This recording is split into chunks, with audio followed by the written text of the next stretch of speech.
In the beginning, there was order. The Olympian world rose from chaos through careful arrangement, each god claiming domain over a portion of existence.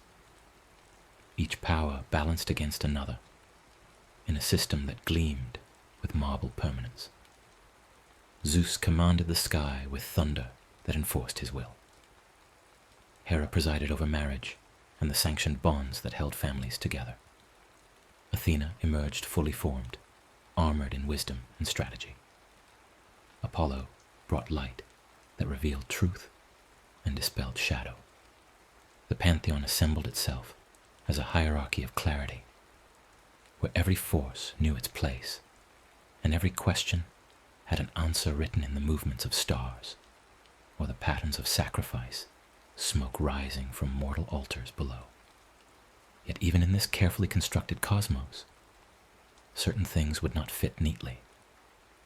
Some aspects of existence resisted categorization, slipped between the established domains, or pointed toward experiences that the polished order preferred not to acknowledge. Pain that had no clear cause, joy that arrived without reason, the way a human heart could break and yet continue beating, the way grief could hollow out a body until nothing remained but the shell of daily function, the way laughter could erupt from a throat that had been tight with fear moments before, the way wine could turn a room of strangers into a momentary family, or turn a peaceful evening into violence. These were the territories that made the other gods uncomfortable. The reminder that existence contained more than what could be controlled, catalogued, or commanded. Into this world of crystalline authority came Dionysus, and his arrival was anything but orderly. His very origin spoke of disruption and survival, of life insisting on continuation, even when every circumstance argued for ending. The story begins with desire that broke boundaries. Zeus, king of gods, drawn to Semele, a mortal woman whose beauty caught divine attention in the way that mortal beauty sometimes did. Like a flower growing unexpectedly through stone, their union was secret, tender, and doomed by the nature of what it was. A god loving a human in a cosmos where such mixing carried consequences. Semele carried the child of Zeus in her mortal body, and for a time there was only the quiet hope that comes with pregnancy, the sense of life building itself in darkness toward an eventual light. But Hera, queen of heaven and guardian of marriage vows, discovered the affair as she always did. Her rage was not wild, it was surgical.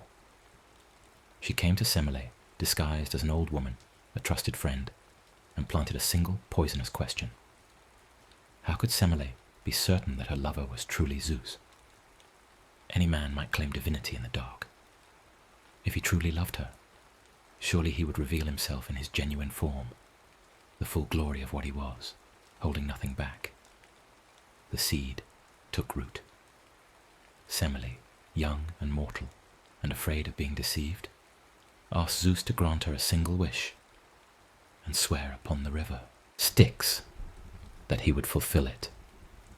Zeus, bound by love and divine law, swore the unbreakable oath, and Semele asked him to appear before her as he truly was, in the full manifestation of his power. Zeus begged her to reconsider.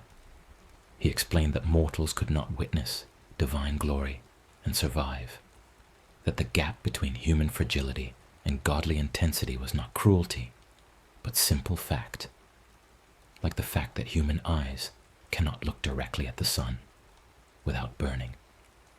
But the oath was sworn, and gods cannot break what they have sworn upon the Styx without losing their power entirely. Zeus appeared before Semele in his true form. Lightning made flesh, storm given consciousness, the raw electrical fury of the sky compressed into presence. Semele's mortal body could not contain the experience. She burned not as punishment, but as natural consequence, the way paper burns when touched to flame. In the moment of her dying, Zeus reached into the fire and pulled free the child she carried, a fetus, too early to survive on its own, barely formed, but stubbornly alive. And in an act that was both desperate and sacred, Zeus cut open his own thigh and sewed the child inside, carrying the pregnancy himself until the proper time came for birth. This was how Dionysus entered the world, born twice, once from his mother's dying body, and once from his father's flesh, marked from his first breath as a being who belonged fully to neither mortality nor divinity. He was God-born, but carried in death. He was divine, but knew what it meant to be vulnerable, dependent, hidden away in flesh that should not have held him. Other gods emerged into their power with clear origins. Athena from Zeus's head, fully formed and armored in certainty. Apollo and Artemis born to Leto in a single clean delivery on Delos. Hermes arriving swift and clever from Maia's cave. But Dionysus arrived through rupture, through loss, through the impossible continuation of life, when all conditions argued that life should cease. This double birth became the first sign of what Dionysus would represent. He was the god of what persists after breaking, the god of what survives through transformation, the god who taught that strength is not always hardness, that sometimes the most powerful thing a being can do is continue existing, even after the framework that held it has been shattered, where other gods embodied the forces that built civilization, law, war, craft, harvest, hunt. Dionysus embodied something more difficult to name. He was the force that loosens what has become too tight, the pressure valve that opens when constraint becomes unbearable, the reminder that human beings are not machines that can run indefinitely on discipline and control alone. Zeus loved his strange son, but knew that Hera's rage would not end with Semele's death. Divine jealousy could pursue its target across years and miles, patient as stone. So Dionysus was hidden, given to nymphs to raise in secret valleys, far from Olympus, far from temples, far from anywhere Hera's attention might fall. He grew up among wild places, forests where grapevines twisted through oak trees, hillsides where springs bubbled up clear and cold, meadows where the boundaries between tame and wild blurred into something gentler than either. The nymphs taught him how to move through the world as something both divine and earthly, how to find joy in small things, how to coax fruit from vine and song from silence. It was during this hidden childhood that Dionysus discovered his first great gift. Walking through a forest still wet with morning dew, he found a plant he had never seen before. A vine with broad leaves and tight clusters of fruit that hung heavy, purple-black and swollen with juice. Something in him recognized it as his own, the way Apollo knew the lyre before he ever held one, the way Artemis knew the bow. He picked the fruit, crushed it, let the juice ferment in a clay jar, buried in cool earth. When he returned, days later, and tasted what had formed, he felt the world shift slightly on its axis. The drink was wine, and wine was the beginning of everything else. Not wine as humans would later know it, the social lubricant at dinner parties, the commodity traded across Mediterranean routes, the ritual element poured for gods, but wine as a divine principle, a force that altered consciousness without severing it, that softened the edges of pain without erasing awareness, that made the familiar strange and the strange familiar. Wine could take a man who had been holding grief in his chest like a stone and let that stone dissolve into tears. Wine could take a woman who had been performing dignity all day and let her laugh from her belly, loose and real. Wine could take a group of strangers and turn them momentarily into a chorus, their voices rising together towards something none of them could reach alone. But wine could also betray. It could turn relaxation into stupor, confidence into arrogance, release into recklessness. It could make a gentle person cruel or a careful person careless. It could promise freedom and deliver bondage, offer relief and create addiction. Dionysus understood this from the beginning. His gift was not simple. It was not safe. It required respect, ritual, boundaries, awareness. The vine he had discovered was both medicine and poison, depending entirely on how it was approached. This too became part of his identity. He was the god who ruled both healing and harm, who offered release but demanded responsibility, who could bless or curse, depending on whether mortals honored what they were touching. As Dionysus grew into his power, he began to wander beyond the hidden valleys of his childhood.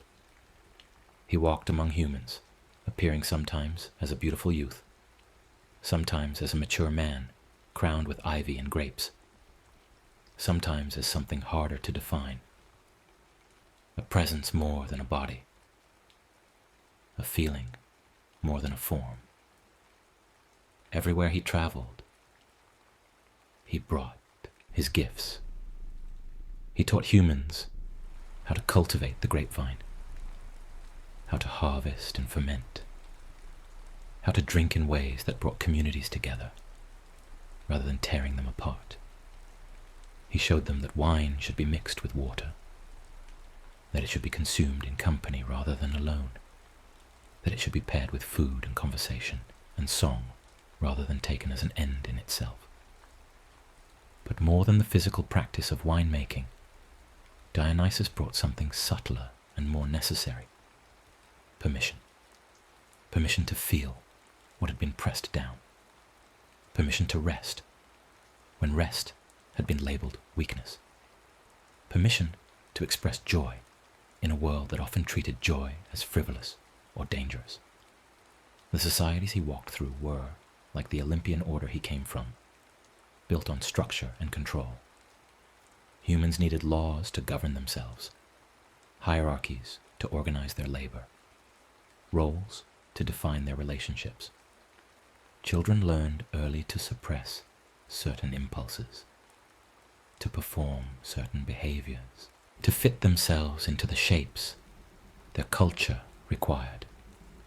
Adults carried this suppression into every day, waking to labor they did not choose, speaking words that were expected rather than true, holding their bodies in postures of dignity, even when those bodies ached to collapse. Dionysus saw this and understood that such discipline had a cost.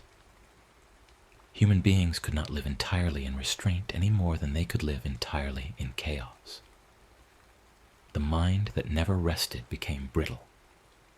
The heart that never softened became stone. The body that never loosened became a prison. Grief that was never expressed turned inward and became depression. Anger that was never released turned outward and became violence. Joy that was never allowed became a kind of numbness where joy should have lived. Dionysus arrived in human communities not to destroy their structure, but to make structure sustainable. He offered the scheduled relief that would allow people to continue carrying what they had to carry. This was why his spreading influence looked, to some, like revolution. In cities where women were confined to domestic spaces, Dionysian rituals called them up into the mountains, where they could run free under the stars, dancing until exhaustion loosened every tight place in their bodies. In communities where men were expected to maintain constant control, Dionysian festivals created temporary zones where that control could dissolve into laughter, singing, the simple animal pleasure of being alive. In families where children were taught to suppress emotion, Dionysian celebrations modeled that adults too could cry, could shout, could move their bodies in ways that had no practical purpose except the expression of what they felt. These were not calls to abandon responsibility permanently. Dionysus was not teaching people to leave their lives behind. The women who ran into the mountains would return to their homes. The men who loosened into song would return to their work. The children who danced would return to their lessons. But they would return changed, softened, eased, reminded that the roles they played were not the totality of who they were. The mother was also a woman with her own fire. The father was also a man with his own fears. The child was also a small human learning to navigate an overwhelming world. Dionysus gave them spaces where the role could rest and the person underneath could breathe. Yet this gift of release made him dangerous in the eyes of established power. Kings and magistrates, priests and patriarchs, anyone whose authority depended on maintaining strict order, looked at Dionysian influence and saw a threat. If women remembered they had power beyond domestic service, would they still submit quietly? If men remembered they were more than soldiers and laborers, would they still obey without question? If the young tasted freedom, would they still accept the chains of tradition? These were reasonable fears from the perspective of those in power. What they could not see or refused to see was that Dionysus was not their enemy, but their medicine. Societies that permitted no release would eventually shatter under their own rigidity. Societies that allowed scheduled, ritualized, communal softening could maintain their structure precisely because that structure was not absolute. But permission could not be forced. Dionysus did not compel worship. He offered his gifts and waited to see who would accept them. Some cities welcomed him immediately, recognizing in his festivals the relief their people desperately needed. They built temples to him, established annual celebrations in his honor, trained priests and priestesses in the proper conduct of his rituals. Other cities resisted, seeing only the danger and none of the healing. In these places, Dionysus became a roaming disruption, his influence seeping in through cracks in the social order, secret gatherings, underground wine sharing, whispered songs that spread from household to household until the authorities could no longer pretend the god was not present. The myths that survived from this period of spread and resistance tell of transformation and consequence. They speak of kings who tried to imprison Dionysus and found their own minds imprisoning them instead. They speak of rulers who mocked his rituals and discovered that their families had joined those rituals in secret, that the control they thought they wielded was already an illusion. They speak of communities that denied the need for release until that need erupted in violence, madness, or collapse. These stories were not meant as threats, but as observations of a pattern that repeated across human experience. What is suppressed does not disappear. It simply goes underground and becomes distorted. The most famous of these resistance stories centers on King Pentheus of Thebes, a young ruler determined to prove his authority by rejecting Dionysus entirely. Thebes was Dionysus's own ancestral city. His mother Semele had been a Theban princess. Yet when the god arrived seeking recognition, Pentheus saw only an effeminate stranger leading women out of their homes and men out of their dignity. He ordered Dionysus arrested, imprisoned, humiliated. The god allowed himself to be chained, allowed himself to be mocked, because sometimes the lesson could only be learned through consequence. What followed was not divine revenge, but natural correction. Pentheus's own mother, Agave, had joined the Dionysian rites on the mountain, lost in the sacred frenzy that Dionysus could induce, a state where individual identity dissolved into something larger, older, more elemental. She no longer recognized the boundaries of ordinary perception. When Pentheus, driven by curiosity and contempt, spied on the rituals, the women saw not a man, but a mountain lion, a threat to be eliminated. Agave herself, in the grip of that altered state, tore her own son apart with her bare hands. Only when the frenzy faded and she returned to ordinary consciousness did she see what she held. Not a lion's head, but her child's face, frozen in final fear. The myth is brutal, but its purpose was not to glorify violence. It was to illustrate a principle. Dionysus represents forces that cannot be safely ignored or mocked. The need for release, the pressure of suppressed emotion, the human requirement for experiences that transcend ordinary control. These are not optional aspects of life that can be eliminated through discipline or authority. They are fundamental. When they are denied healthy expression, they will find unhealthy expression. When they are treated with contempt, they will return as destruction. Pentheus failed not because he was strong, but because he refused to acknowledge that strength alone cannot answer every human need. The Theban tragedy became the template for understanding Dionysian worship correctly. The god did not demand constant ecstasy or permanent abandonment of structure. He demanded recognition. He demanded that communities create sanctioned spaces for release rather than forcing individuals to seek release in secret in ways that would harm themselves or others.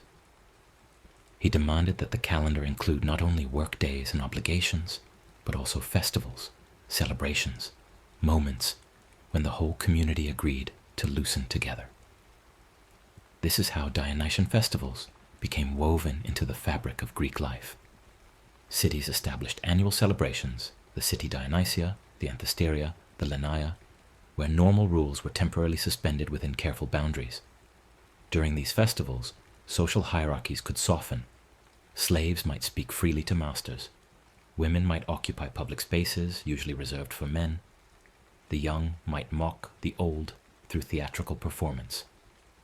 Wine flowed, not to the point of obliteration, but to the point of ease. Music played, not as background, but as the organizing principle that turned individual bodies into a collective rhythm. Dancing happened, not as performance, but as prayer, the body speaking what the mouth could not say. These festivals were not chaos. They were structured release.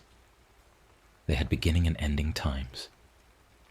They had priests who oversaw the proceedings, ensuring that the sacred frenzy did not tip into genuine harm.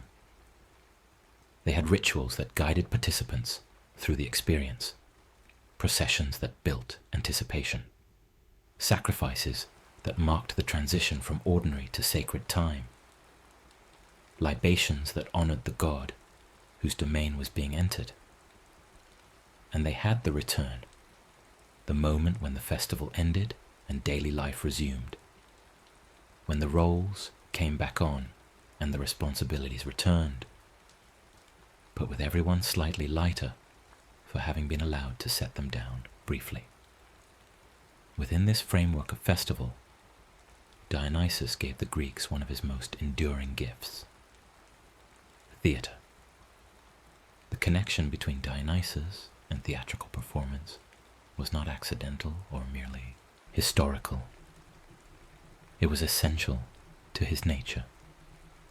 Theatre was structured catharsis, a way of experiencing intense emotion within a safe container, of touching madness without being consumed by it, of witnessing consequence without suffering it directly.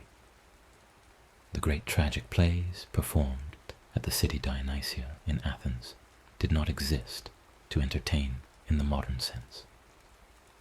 They existed to allow the community to process what could not be processed in normal civic discourse. Through theatre, Athenians could watch a king destroy his city through pride.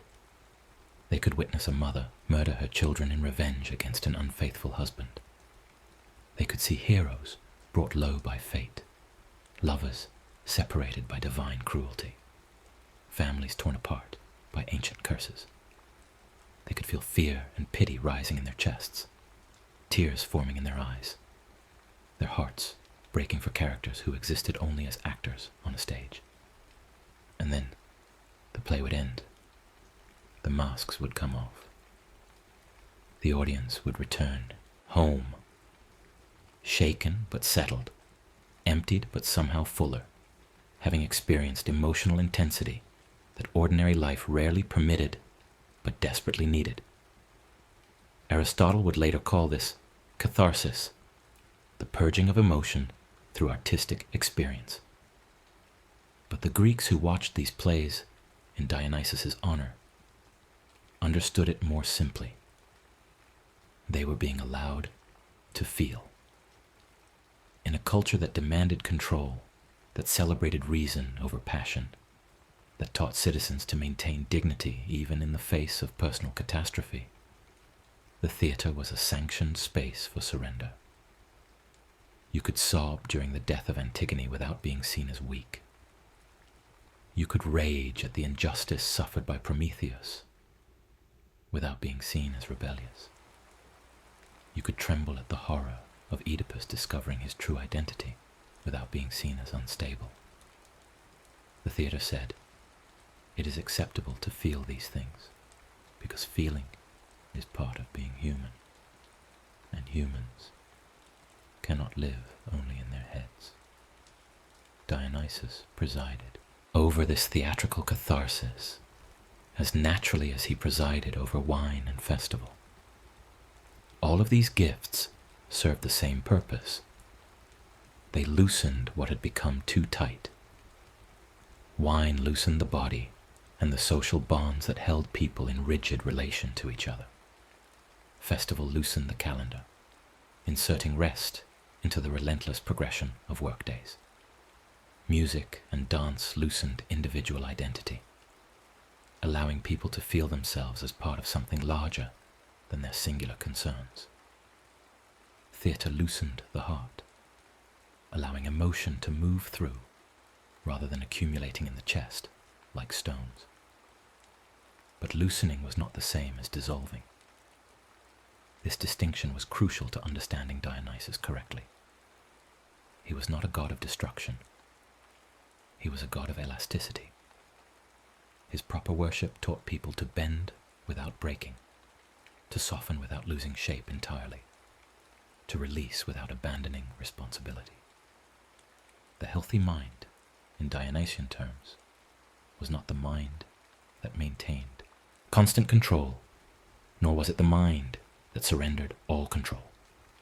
It was the mind that knew when to hold and when to release, when to focus and when to let focus dissolve, when to maintain individual identity and when to allow that identity to blur into collective experience. This balance was particularly visible in the rituals surrounding sacred madness, the most misunderstood aspect of Dionysian worship. To Greek practitioners, sacred madness was not insanity in the clinical sense. It was a temporary departure from ordinary consciousness, undertaken deliberately, within community, under ritual supervision, for purposes of healing and renewal. Women who joined the Maenads, the female devotees of Dionysus, did not lose their minds permanently. They entered altered states during specific rituals, surrendered to the frenzy that dissolved their individual concerns into ecstatic union with the divine, and then returned to ordinary life, often reporting profound peace and clarity. Afterward, the experience was compared to deep sleep, to orgasm, to the moment after intense weeping, when the body finally relaxes. It was a complete release of the control that daily life demanded, but within such carefully constructed boundaries that the release remained safe. The rituals happened in designated spaces, mountainsides sacred to Dionysus, temple grounds prepared for his worship. They happened at designated times, during festivals, during moments of communal crisis, during initiations that marked transitions in life. They happened in the presence of experienced priestesses who could guide participants through the intensity and recognize when someone was moving from sacred into dangerous territory. Sacred madness, properly conducted, was healing. It allowed women, burdened by domestic confinement, to feel wild and free. It allowed the grief-stricken to wail without restraint. It allowed the angry to rage without hurting anyone. It allowed the fearful to tremble without being shamed. It was, in modern terms, a kind of primal therapy, a recognition that the civilized self sometimes needs to be set aside so that the animal self can discharge what civilization requires it to hold. And because it happened communally, witnessed by others who understood what they were seeing, participants did not feel isolated or crazy afterward. They felt held by tradition, by community, by the knowledge that what they had experienced was ancient, recognized, and safe. But Dionysus was always teaching the thin line. Sacred madness had to remain sacred, bounded, ritualized, respected. When that boundary was broken, when individuals pursued altered states outside the container of community and ritual, the result was not healing, but harm. Drunkenness without limit became alcoholism. Emotional release without witness became isolation. The dissolution of identity without guidance became psychosis. Dionysus's myths repeatedly showed this distinction. Characters who honored him properly found healing and community. Characters who tried to seize his gifts without respect found destruction. This was the paradox at the heart of Dionysian worship. His power could save or ruin, depending entirely on approach. He was the most gentle and the most dangerous of gods, precisely because he offered what people most desperately needed, relief from constant control. But that relief could slide so easily into something else. The line between therapeutic release and destructive excess was not always clear, and it required wisdom to walk it successfully. Communities that understood this developed elaborate ritual structures around Dionysian practice. Communities that misunderstood it either rejected Dionysus entirely, driving his influence underground, or embraced him without boundaries, leading to the very chaos that made authorities fearful. Over centuries, as Dionysian worship spread and matured, Greek culture developed a sophisticated understanding of this balance. Wine became central to symposia, the drinking parties where men gathered to discuss philosophy, poetry, and politics, but always mixed with water and consumed according to elaborate social rules designed to prevent drunkenness from becoming sloppy. Festivals remained wild but scheduled, intense but time-bound. Theatre became progressively more refined, moving from simple ritual performance toward the complex dramatic arts that would influence Western culture for millennia. Through all of this development, Dionysus remained what he had always been, the reminder that civilization requires relief, that order requires release, that the human being is not purely rational, but also emotional, physical, animal, and divine. He was the God who said rest is sacred, that joy is medicine, that grief needs expression, that the body knows things the mind refuses to acknowledge. He was the permission slip that culture needed to remain human, rather than becoming mechanical. in a very real sense, Dionysus was the god of sleep, though Hypnos held that official title. Because what is sleep but the daily release of control? The nightly surrender of consciousness, the temporary dissolution of identity, the descent into dreams where logic dissolves and emotion moves freely. Sleep is the biological form of what Dionysus offered mythologically. The recognition that human beings cannot maintain constant awareness, constant discipline, constant performance. Every person, no matter how controlled, must eventually loosen, must eventually surrender, must eventually allow the self to soften into something less defined, less defended, less rigid. The myths understood this. They presented Dionysus not as chaos opposing order, but as the necessary counterbalance to order, the pressure valve that prevented order from hardening into tyranny. Apollo and Dionysus were often paired as complementary opposites, Apollo representing clarity, reason, individual achievement, and Dionysus representing mystery, emotion, collective ecstasy. Neither could exist healthily without the other. A world of pure Apollo would be brilliant but brittle, enlightened but cold, productive but exhausted. A world of pure Dionysus would be warm but chaotic, connected but formless, free but ultimately self-destructive. The healthy life, the healthy mind, the healthy society required both. Required structure and scheduled loosening. Required discipline and permission. Required days of focus and nights of rest. Required identities that were strong enough to hold shape, but flexible enough to bend. This was the complete wisdom of Dionysus. Not abandon yourself, but also do not strangle yourself with control. Not live in constant frenzy, but also do not live in constant restraint. Find the rhythm. Learn when to hold and when to release. Honor both aspects of your nature. As evening settled over the ancient world, as the day's work ended and people gathered for meals, wine was poured, mixed with water, sipped slowly, shared among friends and family. Conversation flowed more easily. Laughter came more readily. The guard that people maintained during daylight hours could soften just slightly. Stories were told. Songs were sung. And for a few hours before sleep, the harsh edges of existence became gentler. This was Dionysian blessing in its simplest, most daily form. The easing of life's difficulty through small, shared, bounded rituals of release. In larger cycles, festivals punctuated the calendar, like rest punctuates labor.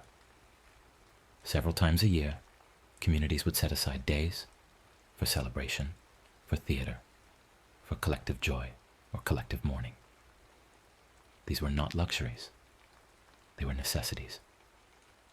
They were the scheduled maintenance that kept the social machine from breaking down, the pressure release that prevented violence, the communal therapy that prevented individual madness.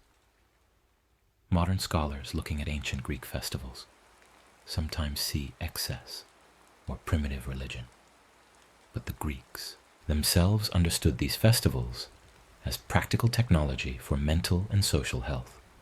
The theater festivals were particularly significant. 3 days of watching tragic and comic plays, thousands of citizens gathered in the theater of Dionysus, experiencing collective catharsis, was not mere entertainment. It was civic education and emotional hygiene combined. Tragedies showed the consequences of hubris, the suffering caused by fate, the pain of impossible choices. Comedies mocked pretension, deflated pomposity, gave voice to frustrations that could not be spoken in normal civic discourse. Both genres allowed the audience to feel intensely, to laugh or weep together, to recognize their shared humanity beyond the roles and hierarchies that separated them in daily life. Dionysus presided over all of this, not as a distant god demanding worship, but as an immediate presence teaching through experience. You learned about Dionysus not by reading doctrine, but by drinking wine and noticing how it affected you, by attending festival and feeling how your body loosened in the collective rhythm, by watching tragedy and finding yourself weeping for characters you'd never met, by participating in ritual and discovering that sacred madness was real and accessible and healing. The god was in the grape, in the song, in the mask, in the moment when individual isolation dissolved into communal belonging. This immediacy made Dionysian religion both powerful and dangerous. It was not mediated entirely through official priesthood or temple hierarchy. It was democratic in the sense that anyone could drink wine, anyone could dance, anyone could attend theater, anyone could feel the loosening that the god offered. This accessibility threatened established religious and political power, which preferred gods who were distant, whose worship required specialist knowledge, whose benefits could be controlled and distributed by authorities. Dionysus offered his gifts directly. You did not need to be initiated into mysteries, though there were Dionysian mysteries for those who sought deeper experience. You did not need to be wealthy or educated or male or citizen. You needed only to be human and to accept the permission the god offered. This democratic quality connected to Dionysus's origins as an outsider, a god who never quite fit the Olympian order. Zeus acknowledged him as son and granted him a place among the gods, but Dionysus remained somehow other, somehow liminal. He traveled constantly rather than residing on Olympus. His worship happened in wild places as often as in temples. His devotees included those at the margins, women, foreigners, slaves, the dispossessed, alongside citizens and aristocrats. He blurred boundaries that other gods maintained, between divine and mortal, between male and female, between civilization and wilderness, between sanity and madness, between the individual and the collective. This boundary blurring was not confusion, but function. Dionysus taught that identity is not always fixed, that the self is not a rigid structure, but something more fluid and responsive. The ability to shift between states, between work and rest, between discipline and release, between the constructed self that society requires and the authentic self that exists underneath. This elasticity was what prevented breaking.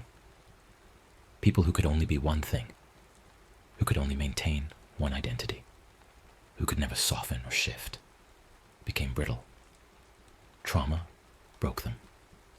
Loss destroyed them. Age defeated them. But people who had learned to move between states, who could be strong when strength was needed, and vulnerable when vulnerability was safe, who could hold their identity lightly enough to let it rest. These people had resilience. Dionysus was teaching resilience, though the Greeks did not use that word. He was teaching that survival sometimes requires surrender, that strength sometimes looks like softness, that the ability to fall, apart in safe circumstances, is what allows you to hold together in dangerous ones. The Maenads, who ran wild on the mountain during festivals, could return to domestic constraints precisely because they had been allowed to shed those constraints briefly. The men who wept during tragic performances could return to stoic citizenship precisely because they had been given permission to feel without that feeling being seen as permanent weakness. The communities that scheduled festivals of excess could maintain order the rest of the year precisely because excess had a designated time and place. Modern psychology would later discover what Dionysus taught mythologically, that suppression is not the same as strength, that repression creates symptoms, that the unconscious material that is not allowed expression will find expression anyway, usually in ways more destructive than if it had been acknowledged from the start. Freud would speak of the return of the repressed. Jung would speak of these. Shadow that must be integrated. Trauma therapists would speak of the need to discharge fight or flight activation, to complete interrupted defensive responses, to allow the body to shake and release what it has been holding. All of this was contained in symbolic and mythological form in Dionysian religion.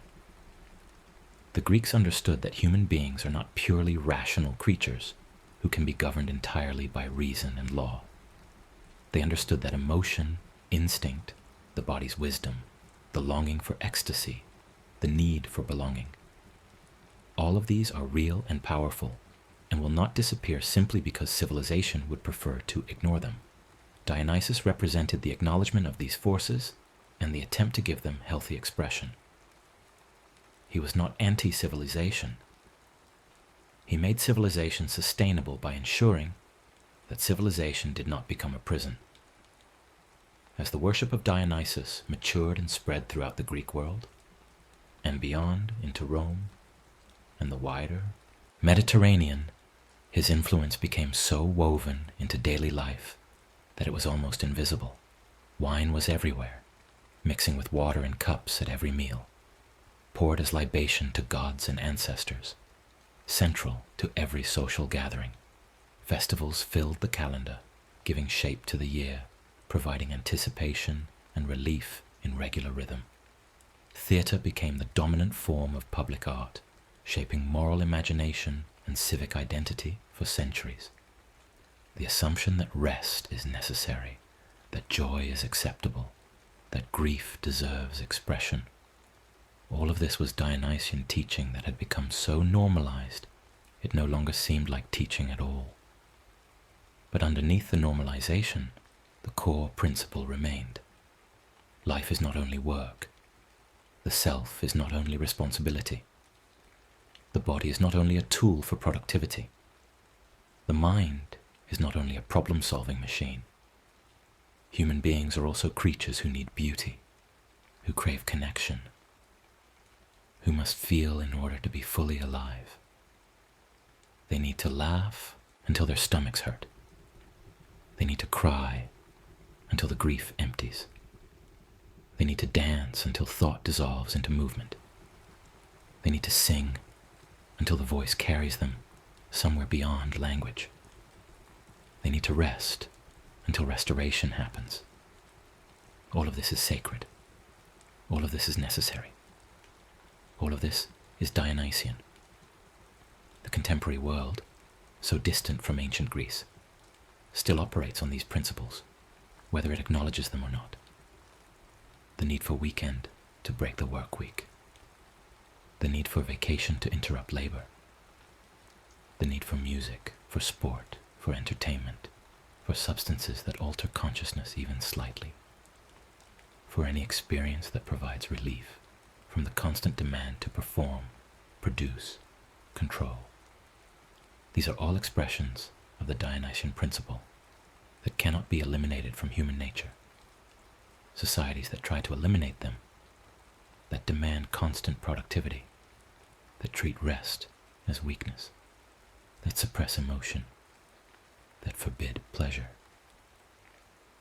These societies do not create stronger people.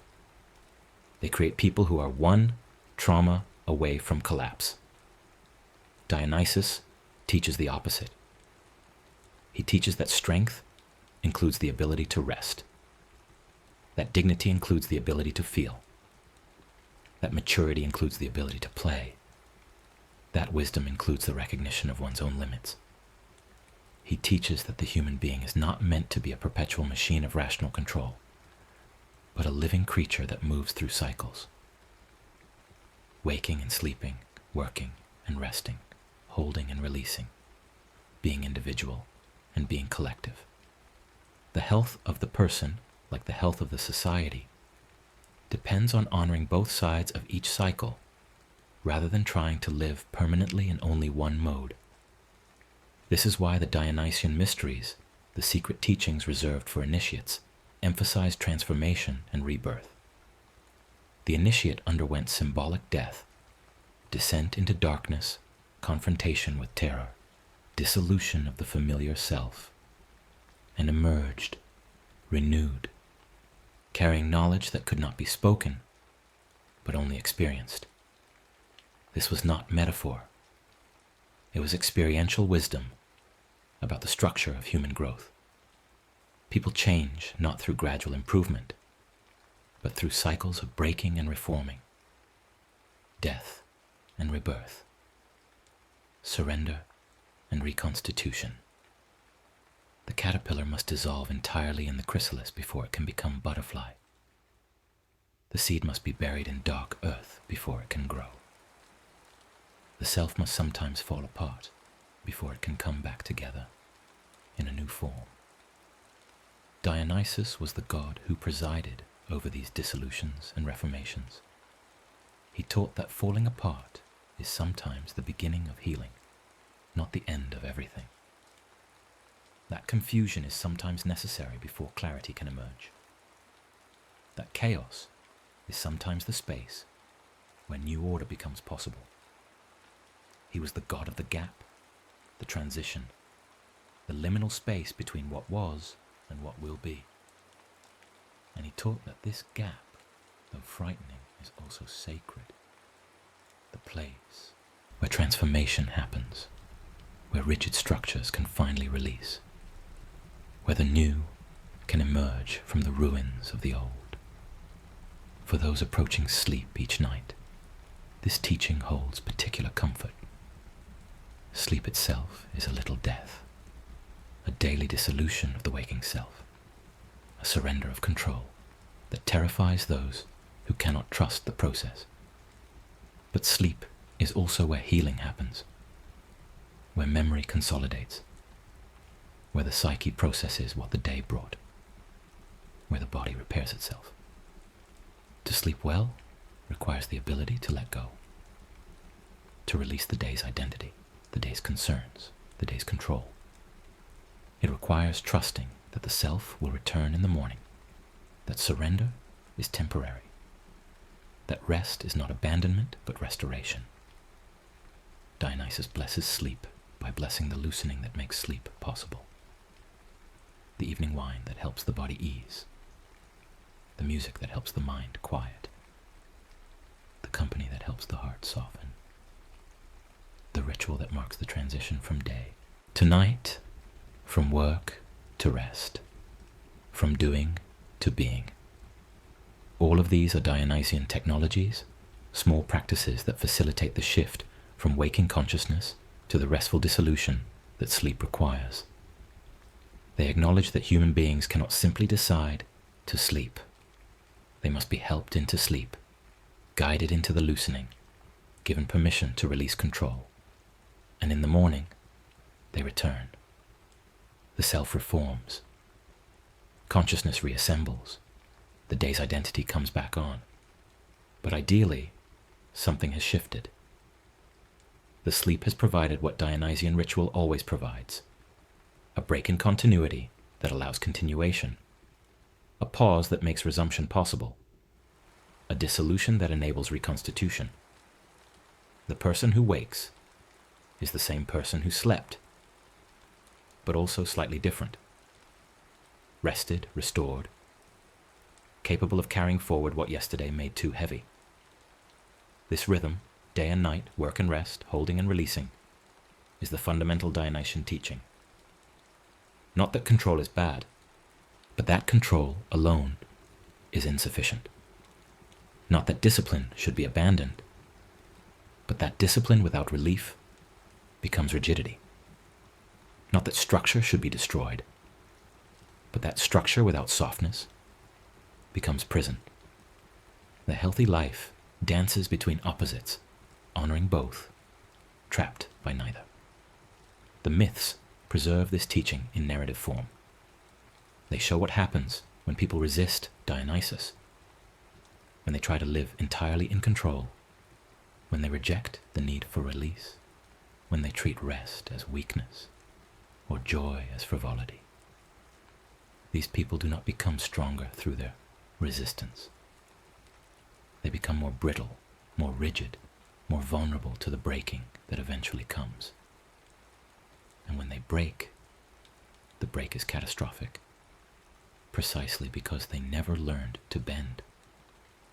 Conversely, the myths show what happens when people honor Dionysus properly. They find communities that can breathe together. They discover that individual suffering becomes lighter when carried collectively. They learn that emotion is not weakness, but information. That the body has wisdom the mind needs to hear. That rest is not theft from productivity, but investment in sustainability. They learn to move through life with more elasticity, more grace, more capacity to absorb difficulty without shattering. This capacity, the ability to absorb difficulty without shattering, might be the central gift that Dionysus offers. In a world full of loss, pain, disappointment, and trauma, the question is not whether difficulty will arrive, but whether people will survive it. Dionysus does not prevent difficulty. He is not a god of protection or control, but he teaches survival through flexibility rather than rigidity, through release rather than accumulation, through community rather than isolation, through ritual rather than repression. The person who has learned to cry when grief arrives does not drown in grief. The tears carry some of it away. The person who has learned to rage in safe context does not turn rage inward into depression or outward into violence. The rage discharges and softens. The person who has learned to seek pleasure does not become numb. The pleasure reminds them that life contains beauty alongside pain. The person who has learned to rest does not collapse from exhaustion. The rest restores their capacity to continue.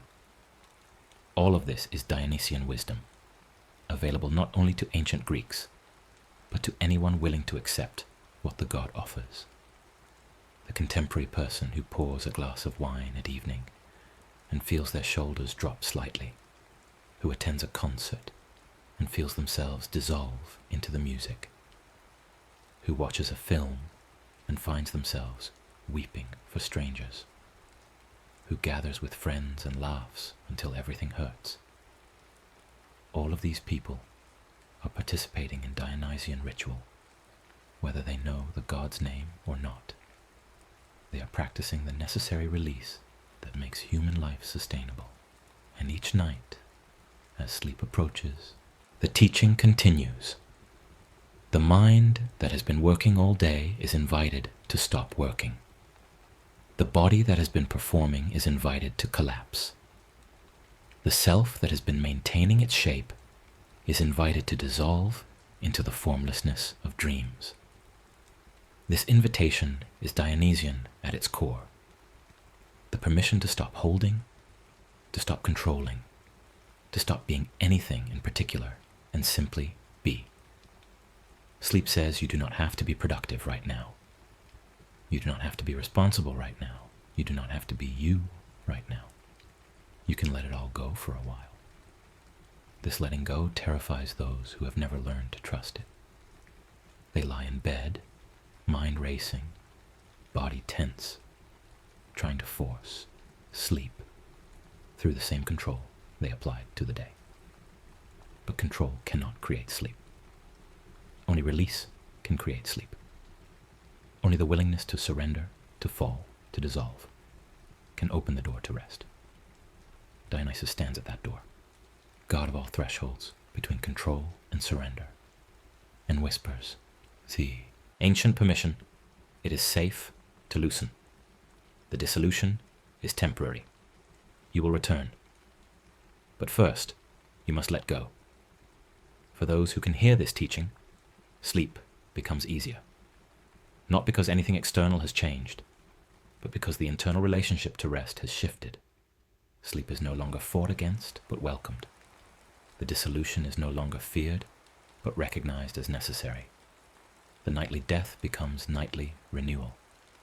And in the morning, the person who wakes carries forward not only their restored body and mind, but also the quiet knowledge that they can survive loosening, that surrender does not destroy them, that they are more resilient than they thought. This resilience, cultivated through repeated practice of the Dionysian rhythm, holding and releasing day and night, work and rest, becomes the deepest form of strength. Not the brittle strength of constant control, but the flexible strength of something that can bend without breaking, can fall without shattering, can dissolve without disappearing. This is what Dionysus has always taught, that true power includes vulnerability, that real stability includes movement, that lasting health requires honoring both discipline and release. The complete history of Dionysus is ultimately the history of this teaching, spreading through human culture, being resisted and accepted, misunderstood and gradually clarified, until it became woven into the fabric of how people understand themselves and their needs. The God himself, whether understood as literal divine being or as mythological representation of psychological and social forces, serves as the reminder that human beings are not machines designed for constant productivity. They are living creatures with needs that go beyond survival, needs for beauty, connection, meaning, pleasure, and rest. These needs cannot be scheduled away or disciplined into silence. They will express themselves one way or another. The choice is whether they express themselves through healthy, ritualized, communal practices that strengthen life, or through destructive, isolated, compulsive practices that diminish life. Dionysus offers the healthy path, the wine mixed with water and shared with friends, the festival that happens according to calendar rather than impulse, the theater that provides catharsis within form, the sacred madness that occurs under guidance rather than in isolation, the sleep that comes when control is deliberately released rather than desperately clung to. This teaching remains as relevant now as it was in ancient Greece, perhaps more so in a world that increasingly demands constant availability, constant productivity, constant performance.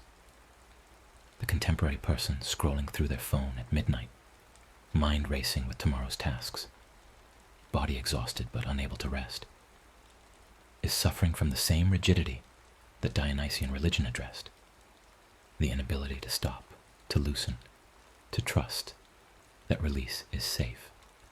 The solution is not more discipline, but more permission. Permission to set the phone aside, to declare the day finished, to let the concerns wait until morning, to allow the body to soften and the mind to wander, and the self to dissolve into sleep. Dionysus would recognize this struggle immediately. He would offer the same gifts he has always offered, the cup of wine to ease the transition, the music to shift the mood, the ritual to mark the boundary between day and night, the permission to stop being productive and simply be. He would remind the exhausted person that rest is not laziness, but necessity, that sleep is not weakness, but wisdom, that the ability to surrender is a form of strength that constant control can never achieve. And so the story of Dionysus ends where all good bedtime stories end, with the invitation to rest. The god who began as an outsider, who survived double birth and divine jealousy, who wandered the world bringing release to those who needed it, who taught that life requires both structure and softness.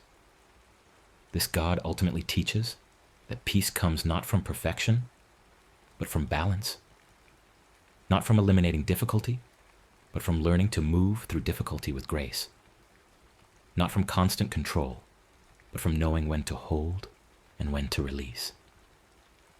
The listener hearing this story as evening deepens into night, is invited to apply the teaching, to notice where they are holding too tightly, to recognize where discipline has become rigidity, to feel where the body is asking for release, to acknowledge what the day required, and to set those requirements down for now, to honor the need for rest as deeply as the need for work, to trust that loosening is safe, that dissolution is temporary.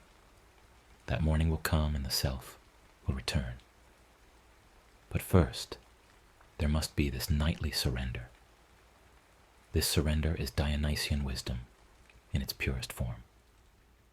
It is the recognition that human beings are not designed to maintain constant control, that the nervous system needs cycles of activation and rest, that the psyche requires both doing and being, that health emerges from rhythm rather than relentlessness. The day has its demands, and those demands are real and important. But night has its demands too, and those demands are equally real and equally important. Night demands release. Night demands rest. Night demands the kind of loosening that only comes when control is set aside. Dionysus presides over this nightly transition as he presides over all transitions between control and surrender. He is there in the exhale that finally releases the day's tension. He is there in the yawn that signals the body's readiness for sleep. He is there in the thoughts that begin to fragment as consciousness starts to dissolve. He is there in the moment when trying stops and sleep finally comes. Not as achievement, but as gift. Not as accomplishment, but as grace. And in the morning, when consciousness reforms and the day begins again, Dionysus will still be there, reminding the waking person that they survived the nightly death, that surrender did not destroy them, that they can face the day's demands because they honored night's invitation to rest. The cycle continues, day and night, work and rest, holding and releasing. And the person who has learned to honor both sides of the cycle moves through life with a little more ease, a little more resilience, a little more capacity to bend without breaking. This is the complete history of Dionysus, the story of a god who teaches that life requires both discipline and release, both structure and softness, both control and surrender.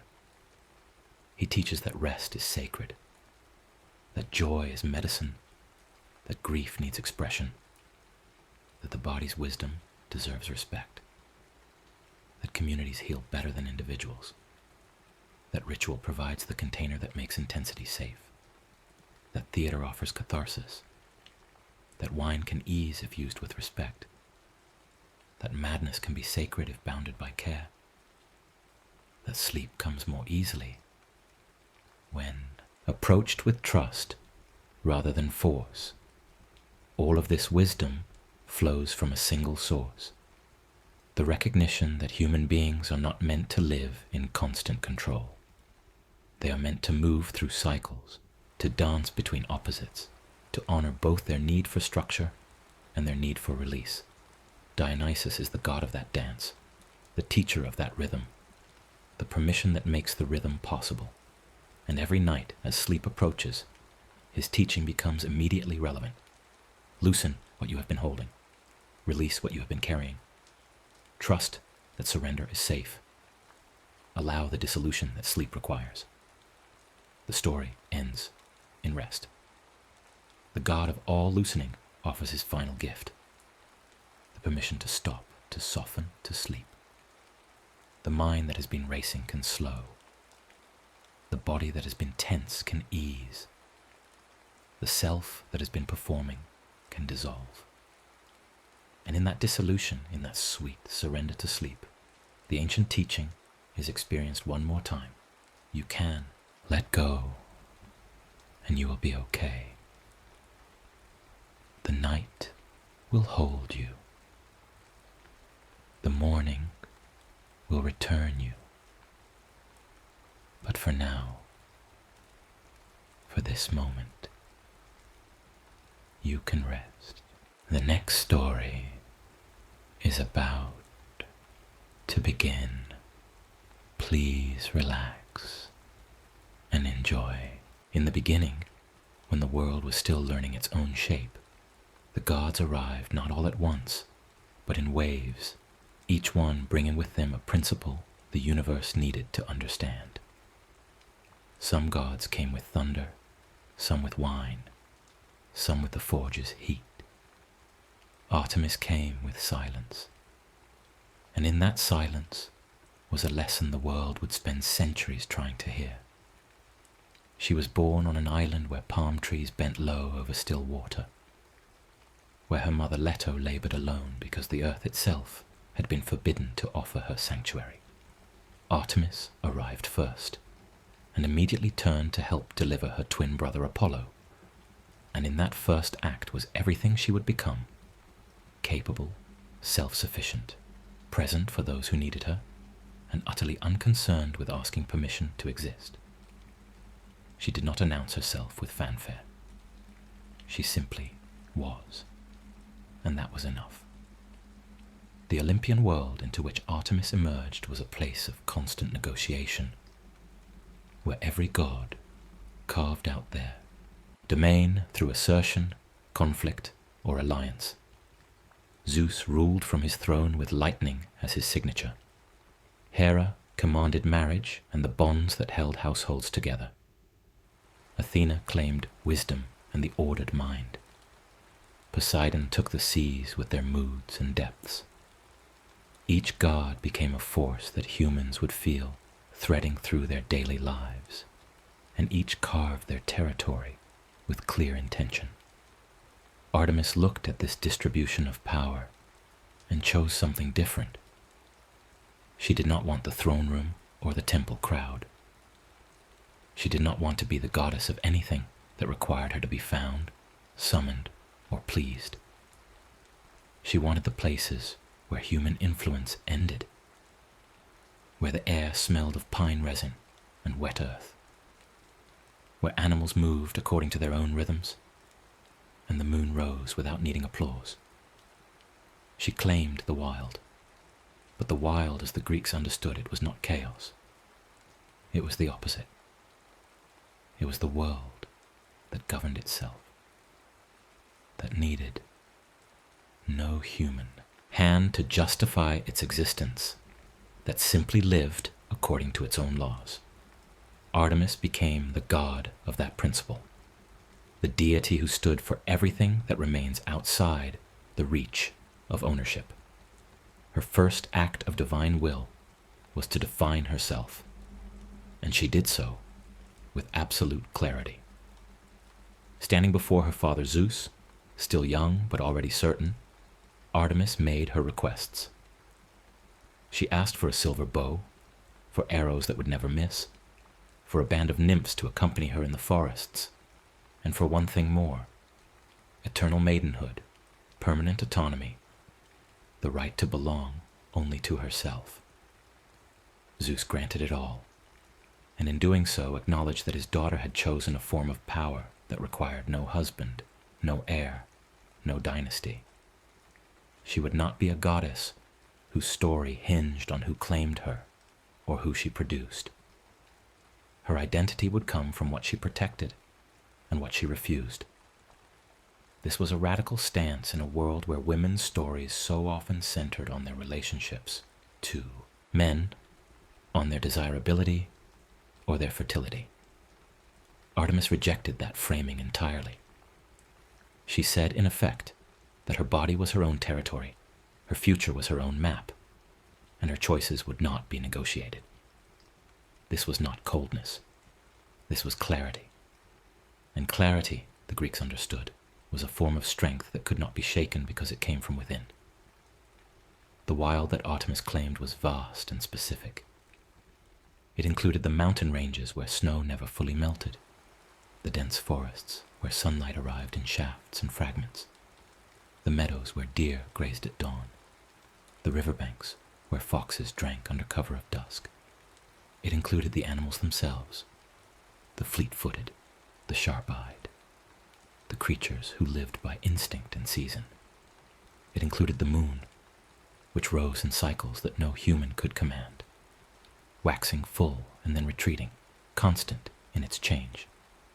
Artemis became associated with all of these not because she controlled them in the way a king controls a city, but because she embodied their shared principle. They existed on their own terms. A forest does not grow to please a passerby. A deer does not run to entertain a hunter. The moon does not pause its phases because someone wishes for more light. They simply are, and they follow the laws written into their nature.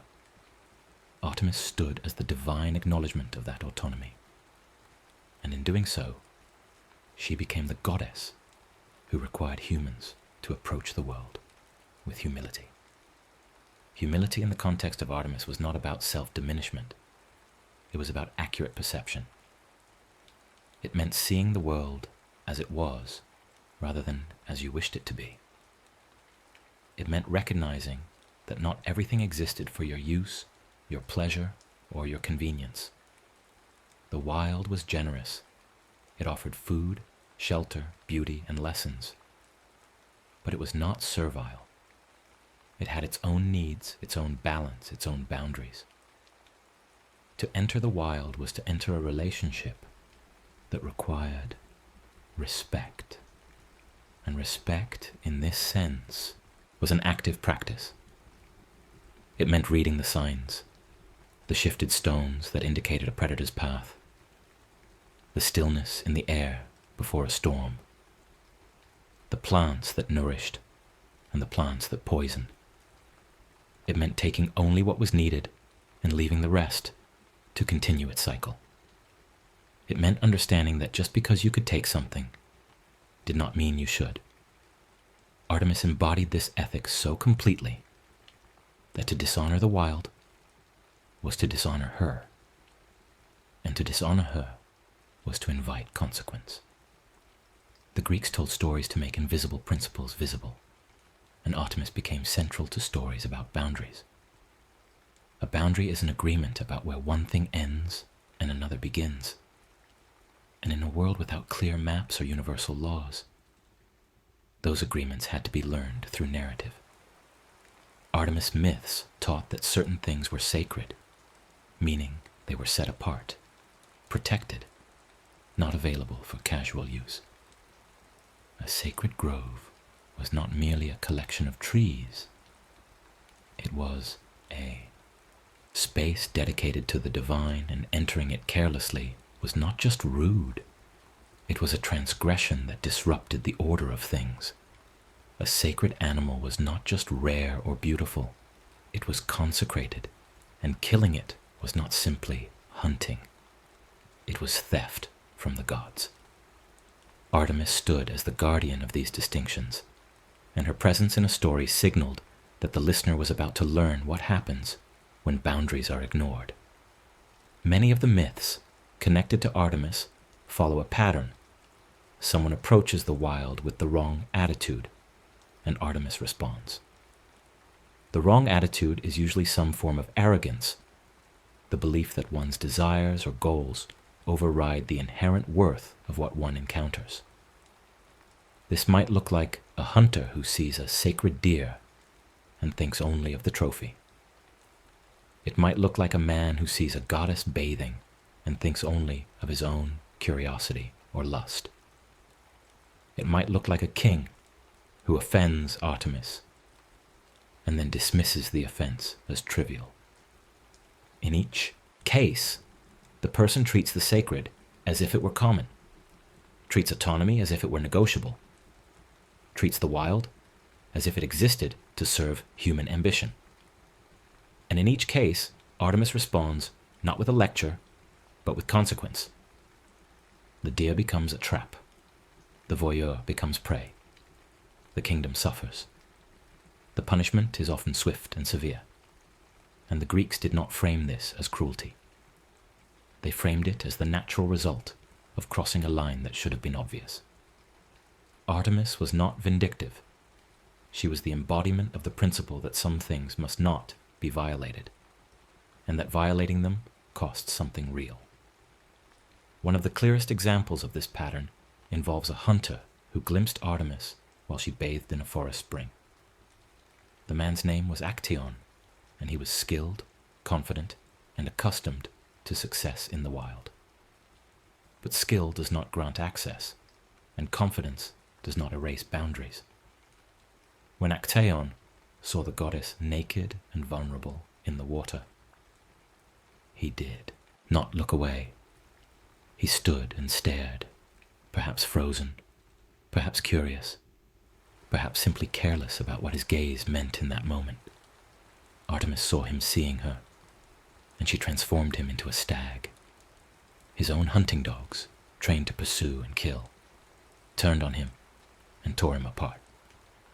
The Greeks who heard this story understood it as a teaching. The gaze is not neutral. To look at someone without their consent, especially in a moment of privacy, is an act of power. It claims access. It takes something. And when the person being looked at is divine, when the space being entered is sacred, the cost of that taking is proportionally severe. Actaeon's death was not about Artemis being cruel. It was about the boundary between witness and voyeur, between accidental encounter and deliberate intrusion. He crossed the line, and the line held. Another story follows a different king, Dionysus, who ruled a fertile land and celebrated a bountiful harvest by offering sacrifices to the gods. He honored Zeus, Hera, Athena, Poseidon, and many others. But he forgot Artemis. Perhaps he thought she did not care for agricultural success, that her domain was too wild to be relevant to farming. Perhaps he simply overlooked her. Whatever the reason, the omission was noticed. Artemis responded by sending a monstrous boar into his kingdom, a creature so large and ferocious that it destroyed crops, killed livestock, and terrorized the people. The boar could not be stopped by ordinary hunters, and eventually the king had to summon heroes from across Greece to hunt it down. This became the Caledonian Boar Hunt, a famous expedition that tested the greatest warriors of the age. The lesson embedded in the story was simple. Every god has a claim, and every claim must be acknowledged. To forget a deity was not a minor oversight. It was a statement about whose power mattered and whose did not. Artemis reminded Dionysus and everyone who heard the tale that the wild is not peripheral. It is foundational. You may build your cities and plow your fields, but the wilderness is still there, still powerful, and still worthy of respect. Ignore it at your peril. Artemis was also the protector of the young, and this aspect of her mythology adds a gentler dimension to her character without softening her boundaries.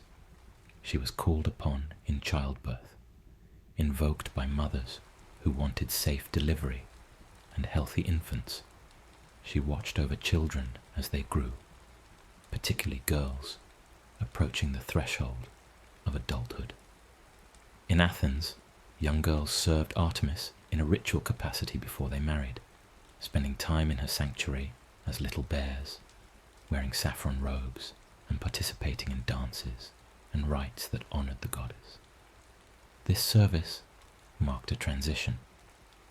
The girls were leaving childhood behind, but they had not yet entered the full responsibilities of adult life. Artemis governed that in-between space, that liminal moment when a person is neither one thing nor the other. She protected them. There, creating a space where they could grow without being rushed, where they could develop strength and understanding before stepping into roles that would demand those qualities. This protection was not sentimental. Artemis did not coddle. She prepared. Her mythology emphasized that growth requires both safety and challenge, both care and discipline. A young deer must learn to run before the predators come. A young archer must practice before the hunt. Artemis provided the conditions for that learning, boundaries that kept out what would harm prematurely, and space within those boundaries to build capability. The Greeks understood that vulnerability was temporary, a stage rather than a permanent state, and that the goal of protection was not to keep someone small, but to help them become strong enough to protect themselves. Artemis embodied that philosophy. She was fierce toward anything that threatened the young, but she also expected the young to rise into their own strength when the time came. Her band of nymphs reflected this balance. These were young women who chose to follow Artemis, to live in the wild, to dedicate themselves to the hunt and to their own autonomy. They were not forced into service.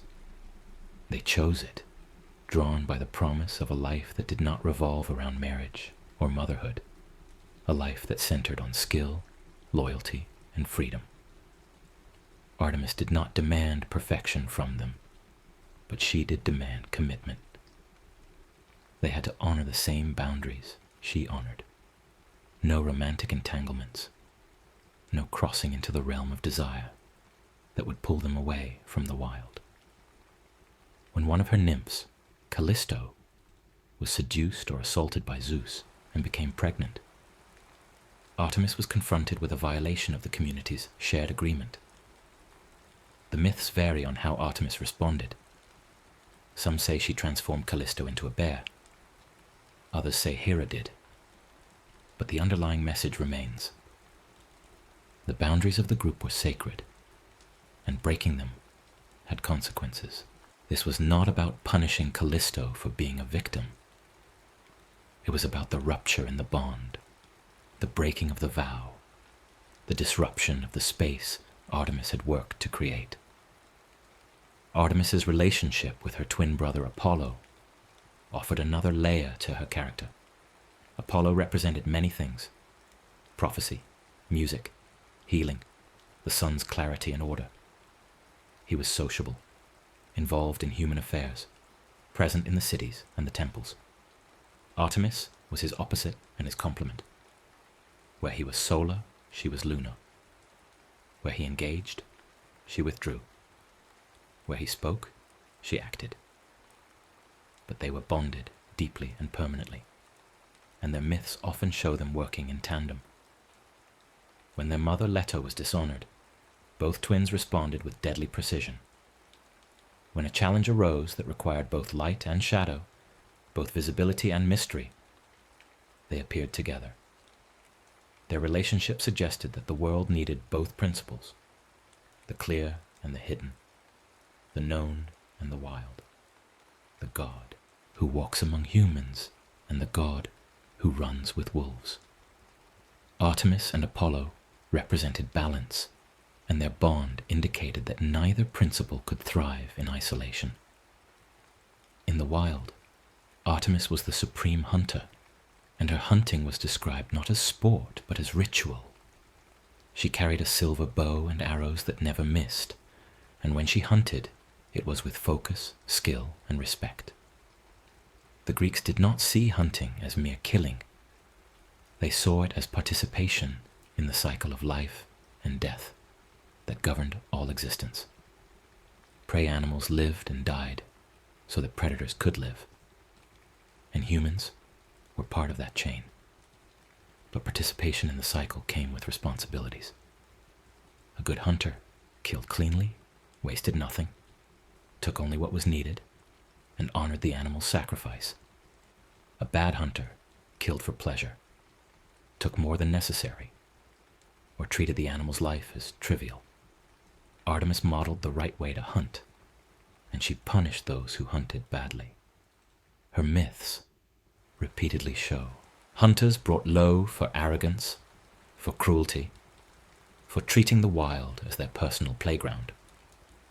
The lesson was ecological before the word existed. Humans are part of nature, not above it. and every action in the wild has consequences. This ecological wisdom extended to her association with the moon. The moon governed cycles, tides, seasons, fertility, the rhythms of growth and rest. Artemis, as a lunar goddess, became associated with those rhythms as well. She was present in the monthly cycles of women's bodies, in the planting and harvesting cycles of agriculture, in the way night and day rotated endlessly. The moon taught that not everything was meant to be constant. Light waxed and waned. Energy rose and fell. Life moved in waves, not straight lines. To align with the moon was to accept that flux, to stop resisting change and instead move with it. Artemis embodied this acceptance. She did not fight the cycles. She honored them. She understood that there was a time to act and a time to wait, a time to be visible, and a time to disappear. This made her a goddess of patience as much as action, of timing as much as strength. Her virginity, her eternal maidenhood, was often misunderstood as a rejection of connection or pleasure. But in the context of Greek mythology, Artemis's choice to remain unmarried and child-free was not about denial. It was about autonomy. Marriage in the ancient world was not primarily a romantic institution. It was a social and economic contract that transferred a woman from her father's household to her husband's control. To marry was to lose legal and social independence, to become defined by one's role as wife and mother. Artemis refused that definition. She claimed her body as her own, her future as undetermined by anyone else's needs or desires. This was radical, and the fact that she was honored rather than punished for this choice suggested that the Greeks recognized something valuable in it, the idea that a woman could be complete without being claimed, powerful without being possessed, whole without being partnered. Artemis stood as proof that a life could be rich and meaningful on its own terms, defined by purpose rather than relationship. Yet she was not isolated. She had her nymphs, her brother, her mother, her animals. She had companions who shared her values and walked beside her through the wild. Her independence did not mean loneliness. It meant she chose her connections freely and maintained them on terms that honored her autonomy. This distinction mattered. Isolation is involuntary, a state of being cut off. Independence is chosen, a state of being self-directed. Artemis demonstrated that one could belong to a community without surrendering the self, that loyalty and autonomy were not opposites, but partners. Her band of nymphs functioned as a chosen family, bound not by blood or obligation, but by shared commitment. They hunted together, lived together, protected each other, and in doing so, they created a model of belonging that did not require submission. The boundary between civilization and wilderness was one that Greek culture navigated with anxiety and fascination. Cities represented order, law, safety, predictability. The wild represented danger, freedom, the unknown, the untamed. Humans built walls to keep the wild out, to create spaces where they could control their environment and reduce uncertainty. But the wild was necessary. It provided timber for building, game for eating, herbs for healing, space for renewal. The wild was where heroes proved themselves, where mysteries unfolded, where the gods still walked freely. It was frightening and essential in equal measure. Artemis stood at the threshold between these two worlds, refusing to let either claim superiority. She did not despise civilization. She simply insisted that it was not the only valid way to live. And she did not romanticize the wilderness. She understood its dangers and its demands. Her position at two. The boundary taught that both worlds were real, both were valuable, and both required respect. This liminal position made Artemis a mediator, someone who could translate between human needs and natural limits. When a city needed to hunt in the forest, they invoked Artemis and asked for her blessing, acknowledging that they were entering her domain and needed permission. When a village expanded too far into the wild, disrupting animal habitats or sacred groves, they risked her displeasure. Artemis was the reminder that the wild was not empty space waiting to be filled with human purpose. It was occupied, alive, governed by its own laws. To enter it was to become a guest, and guests had responsibilities. They had to be respectful, attentive, and willing to leave when asked. This framework prevented the wholesale exploitation of nature, not through legal enforcement, but through mythic consequence. If you offended Artemis, your hunt might fail, your village might face drought or predation, your children might fall ill. The gods made abstract principles concrete, and Artemis made ecological balance feel personal. Many of Artemis's myths involve young women in danger, and she appears as their protector, sometimes gently, sometimes violently. When a young woman named Iphigenia was brought to be sacrificed by her own father, Agamemnon, to appease Artemis and secure favorable winds for his fleet, the goddess intervened. In some versions, she substituted a deer at the last moment and carried Iphigenia away to safety, making her a priestess in a distant land. The story varied depending on who told it, but the core remained. Artemis did not allow the girl to be killed, even when the sacrifice was supposedly demanded in the goddess's own name. This suggested that Artemis's protection of the young was not symbolic, but active, that she would intervene in mortal affairs when a boundary was crossed, when the vulnerable were treated as expendable. Other stories are darker, showing what happens when men pursue women under Artemis's protection. The giant Orion, a great hunter, is said in some versions to have attempted to assault one of Artemis's nymphs, or even Artemis herself. The goddess responded by sending a scorpion to kill him, and afterward both Orion and the scorpion were placed in the sky as constellations, forever pursuing and forever fleeing. The message was clear. Unwanted pursuit was not romantic. It was predation. And predators, no matter how powerful or skilled, would be stopped. Artemis did not negotiate with those who violated her companions. She eliminated the threat. This was not cruelty. It was clarity. The boundary was no, and no was enforced.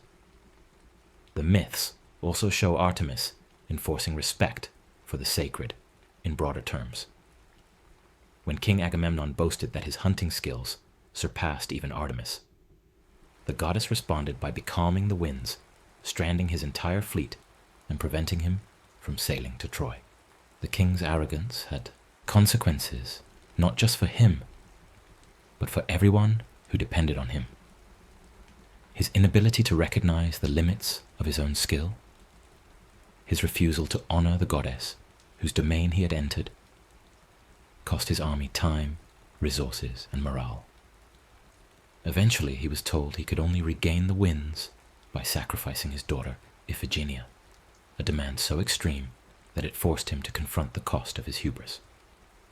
Whether or not the sacrifice actually occurred, the story taught that disrespect toward the divine was not a private matter.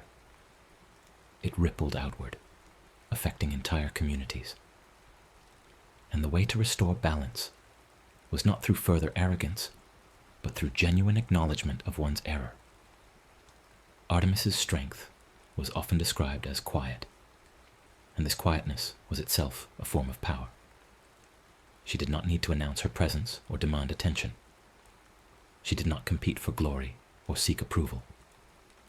She moved through the forest silently, her footsteps making no sound, her bow always ready, but only drawn when necessary. This restraint was not weakness, it was discipline. It took enormous strength to hold power without using it constantly, to have the ability to harm, but to choose carefully when and how to act. Loud power exhausts itself in display. Quiet power waits, watches, and strikes only when the moment demands it. Artemis embodied this patience, and her myths rewarded it. She was rarely depicted as frantic or reactive. She was steady, watchful, deliberate. Her strength came from knowing herself completely, from having no internal conflict about who she was or what she stood for. That kind of self-knowledge is rare and deeply stabilizing. It meant she could not be manipulated, flattered, or frightened into betraying her principles. She was immovable, and that immovability was its own authority. In stories where other gods might have been swayed by tears or charm, Artemis remained firm. When Aphrodite, the goddess of love, tried to weave her influence into every corner of existence, Artemis was one of the few who remained untouched. She had no interest in romantic love, no vulnerability to seduction, no need for the validation that came from being desired. This made her immune to one of the most powerful forces in the Greek pantheon. Aphrodite could make mortals and gods alike abandon their reason, their duties, even their lives in pursuit of passion. But she could not move Artemis. This was not because Artemis was unfeeling, but because she had chosen a different priority. Her passion was for autonomy, for the wild, for the protection of what was sacred. That passion was every bit as intense as romantic love, but it was directed elsewhere, and it could not be redirected. The relationship between Artemis and her followers was built on shared values rather than hierarchy. She did not demand worship in the way Zeus demanded it, with thunderbolts as reminder. She did not ask for elaborate temples filled with gold and incense. Her sanctuaries were often simple: a grove, a spring, a clearing in the forest. What she asked for was respect, and respect was demonstrated through behavior. To honor Artemis, you did not simply bring offerings and say prayers. You lived in a way that aligned with her principles. You practiced restraint. You honored boundaries. You protected the vulnerable.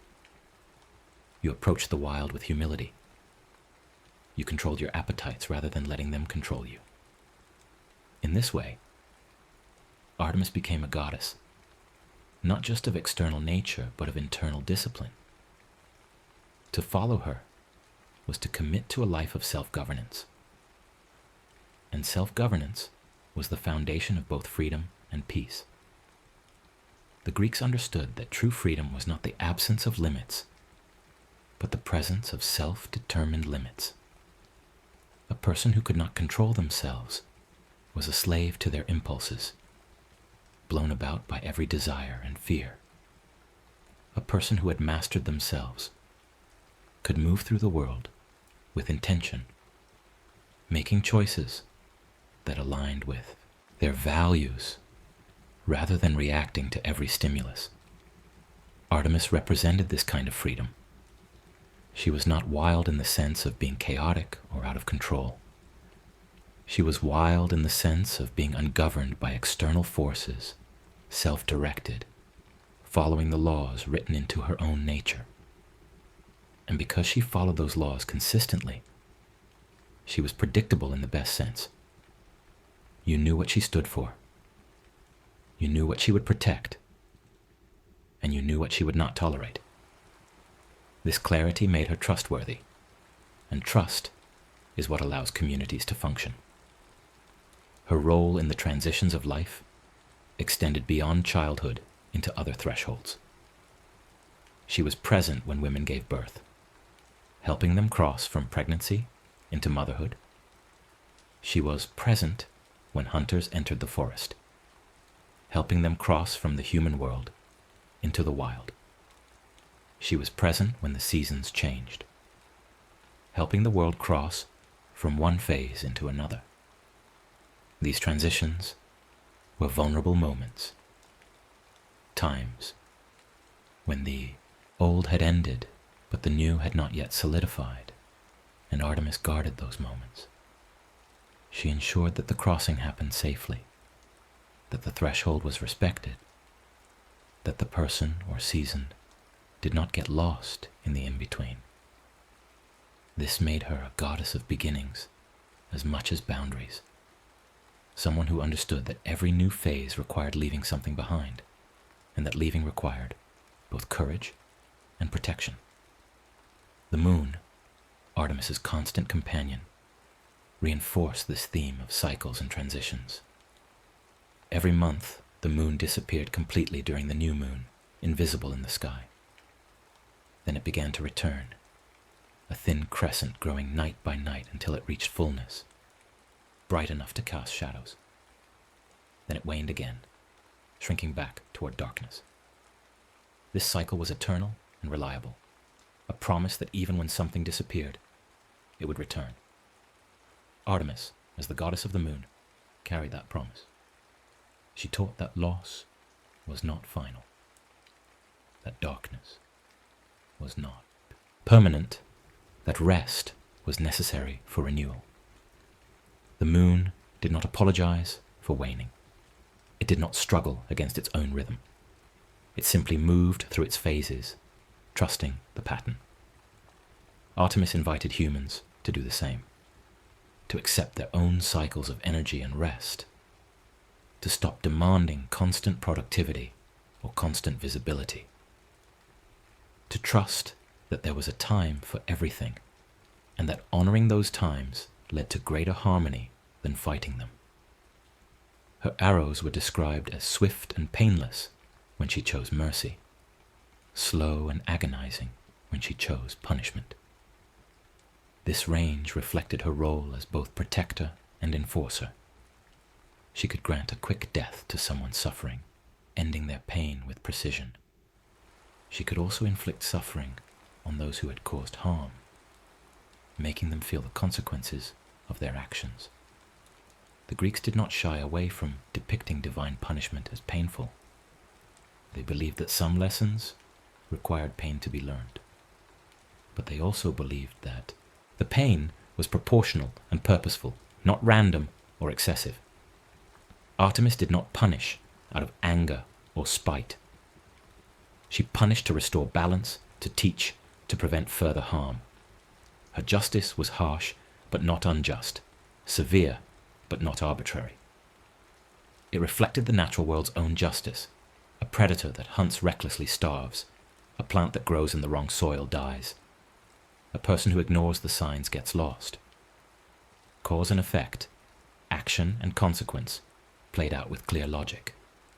When the Trojan War began, Artemis was involved peripherally, her actions shaping events without her needing to take the field. The Greeks could not sail for Troy until Agamemnon addressed his offense against her, and even then, her influence lingered. She was invoked by warriors seeking her blessing, her precision in archery inspiring their own.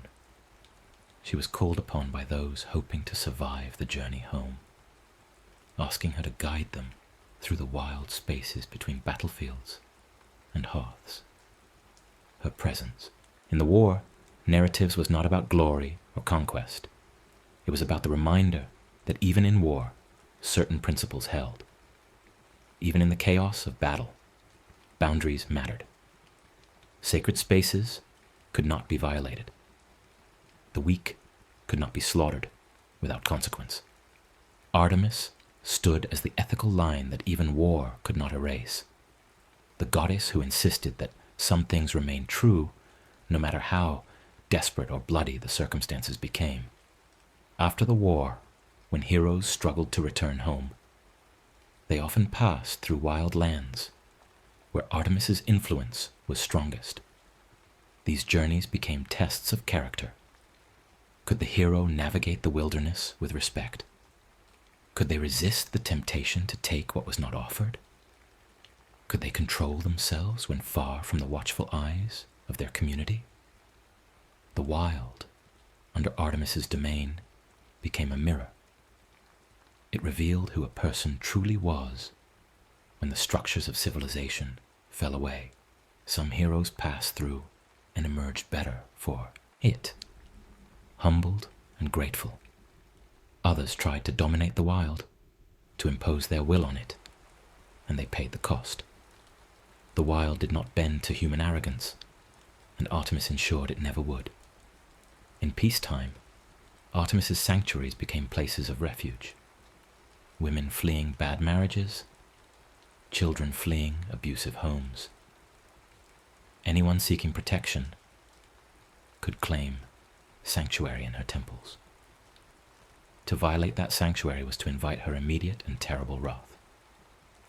The Greeks honored this principle so deeply that even the most powerful kings hesitated to drag someone from Artemis's altar. The sanctuary was absolute, a boundary that could not be crossed without consequence.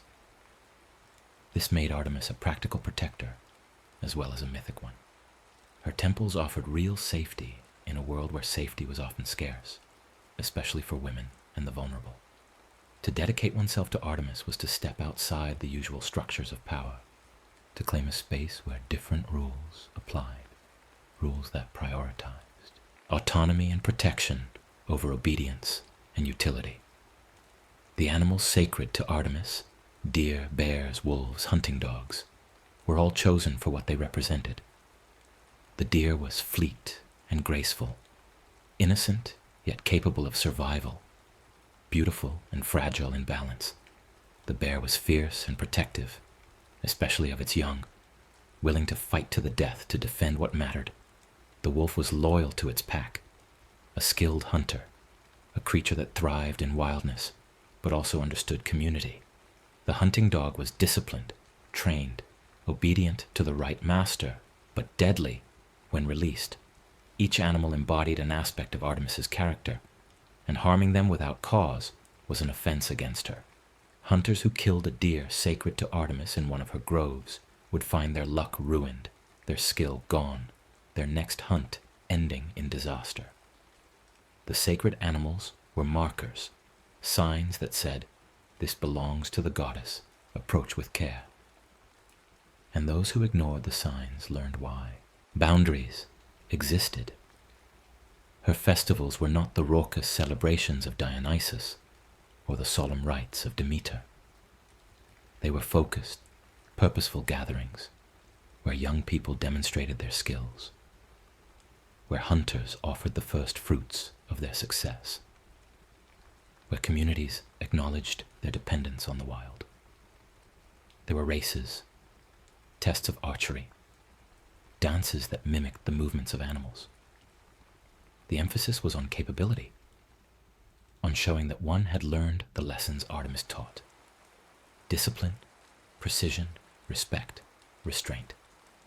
Participation in these festivals was a way of saying, "I understand what you stand for, and I am trying to live accordingly." It was not about blind worship, but about alignment, about choosing to honor the principles the goddess represented, because those principles made life better, safer, more balanced. As Greek culture evolved, Artemis remained constant, while other god stories shifted with political changes or philosophical developments. Artemis stayed, essentially the same. She was always the virgin huntress, always the protector of the wild, always the enforcer of boundaries. This consistency made her reliable, a fixed point in a mythology full of transformation and chaos. People knew what to expect from Artemis, and that knowledge was comforting. In a world where gods could be capricious, where divine favor could shift without warning, Artemis was steady. If you respected her domain, she respected you. If you violated her principles, you faced consequences. The equation was simple, and simplicity in the divine realm was a gift. Her relationship with other goddesses varied. She had little in common with Aphrodite, whose domain of love and desire felt foreign to her. She respected Athena, whose wisdom and strategic mind complemented Artemis's focus and discipline. She honored Hestia, the goddess of the hearth, understanding that Hestia's quiet domesticity and her own wild freedom were both necessary for a complete life. She was wary of Hera, whose obsession with marriage and fidelity sometimes led to cruelty toward the very women who needed protection. Artemis did not ally herself blindly with other female deities.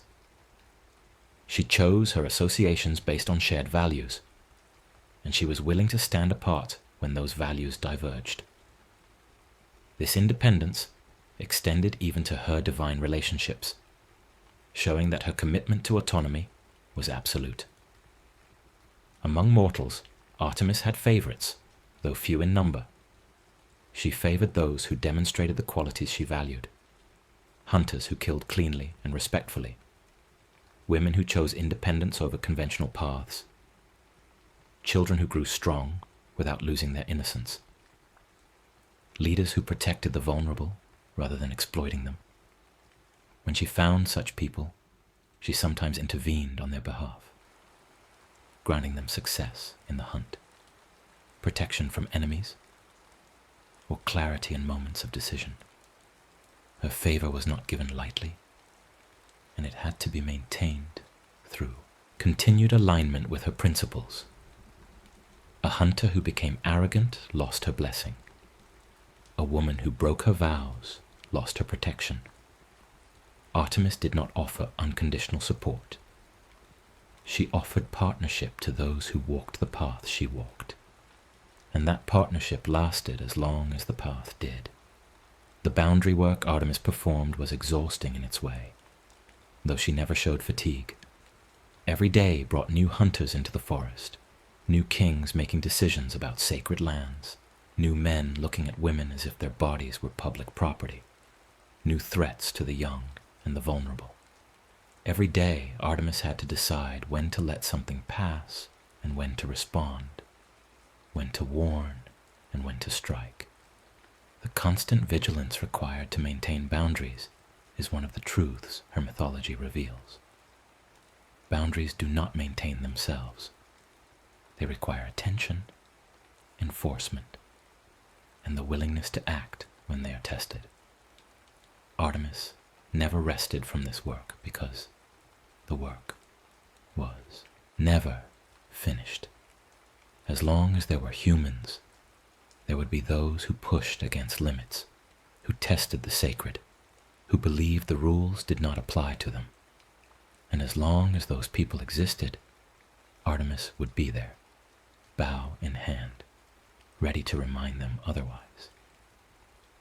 Her mythology also acknowledged that boundaries were not always clear, that sometimes situations required judgment and nuance. Not every trespass was intentional. Not every mistake deserved harsh punishment. Artemis could be merciful when the offense came from ignorance rather than arrogance, from accident rather than malice. But mercy did not mean the boundary disappeared. It meant the consequence was adjusted, made proportional to the intent. A hunter who accidentally entered a sacred grove and immediately realized their error, backing away with apologies and offerings, might be forgiven. A hunter who entered the same grove, knowing it was forbidden, taking what they pleased, and laughing at the warnings, would face the full weight of her wrath. The difference was not in the action, but in the attitude. And Artemis, as a goddess, could see into hearts and know which was which. This ability to discern intent made her justice feel fair, even when it was severe. The Greeks trusted that Artemis knew the difference between a mistake and a transgression, between a moment of weakness and a pattern of disrespect.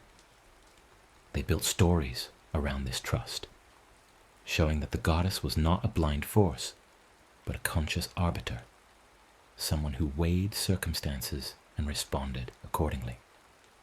This made her less frightening and more instructive. She was not a natural disaster that struck randomly. She was a moral force that responded to behavior. If you understood her principles and tried to live by them, you had nothing to fear from her. But if you ignored those principles, thinking yourself above them or exempt from them, you invited her attention, and her attention was something to avoid. The psychological dimension of Artemis's mythology is profound. By externalizing the concept of boundaries into a divine figure, the Greeks gave themselves a way to think about self-control, respect, and limits. When a person felt tempted to cross a line, to take more than they needed, to pursue someone who had said no, to treat the sacred casually, they could imagine Artemis watching. That imagined gaze had power. It created an internal check, a moment of pause where the person could ask themselves, is this action aligned with the principles I claim to honor? Am I respecting the boundaries that exist here? What would happen if I proceed? The goddess became a tool for self-reflection, a way to access one's own conscience and ethics. Over time, this could become internalized. A person did not need to believe literally in Artemis to benefit from the framework she provided. They only needed to recognize that boundaries were real, that violating them had costs, and that respecting them led to a more harmonious life. Her presence in Greek culture also addressed the tension between human desires and ecological limits. Humans want more than the earth can sustainably provide. They want to hunt every animal, cut every tree, claim every piece of land. Without some countervailing force, this desire leads to collapse. Artemis was that countervailing force. She said, in effect, you cannot have everything, and trying to take everything will destroy you. She insisted that restraint was not deprivation, but wisdom, that leaving some things untouched was not weakness, but strength. The sacred groves she protected were not just religious spaces, they were ecological reserves, places where the forest could regenerate, where animals could breed safely, where the cycles of nature could continue without human interference. By making these places sacred, by attaching divine consequences to their violation, the Greeks created a cultural mechanism for conservation. It was not based on scientific understanding of ecosystems that would come much later, but it achieved a similar goal. It prevented the total exploitation of natural resources by reserving some spaces as off-limits. The stories of Artemis also explored the costs of protection. To protect something, you must be willing to fight for it, and fighting comes with risks and burdens. Artemis was often depicted with her bow drawn, ready to defend what she valued. This readiness was not paranoia, it was realism. Threats were real. Violation happened. And if you cared about something, you had to be prepared to act when it was threatened.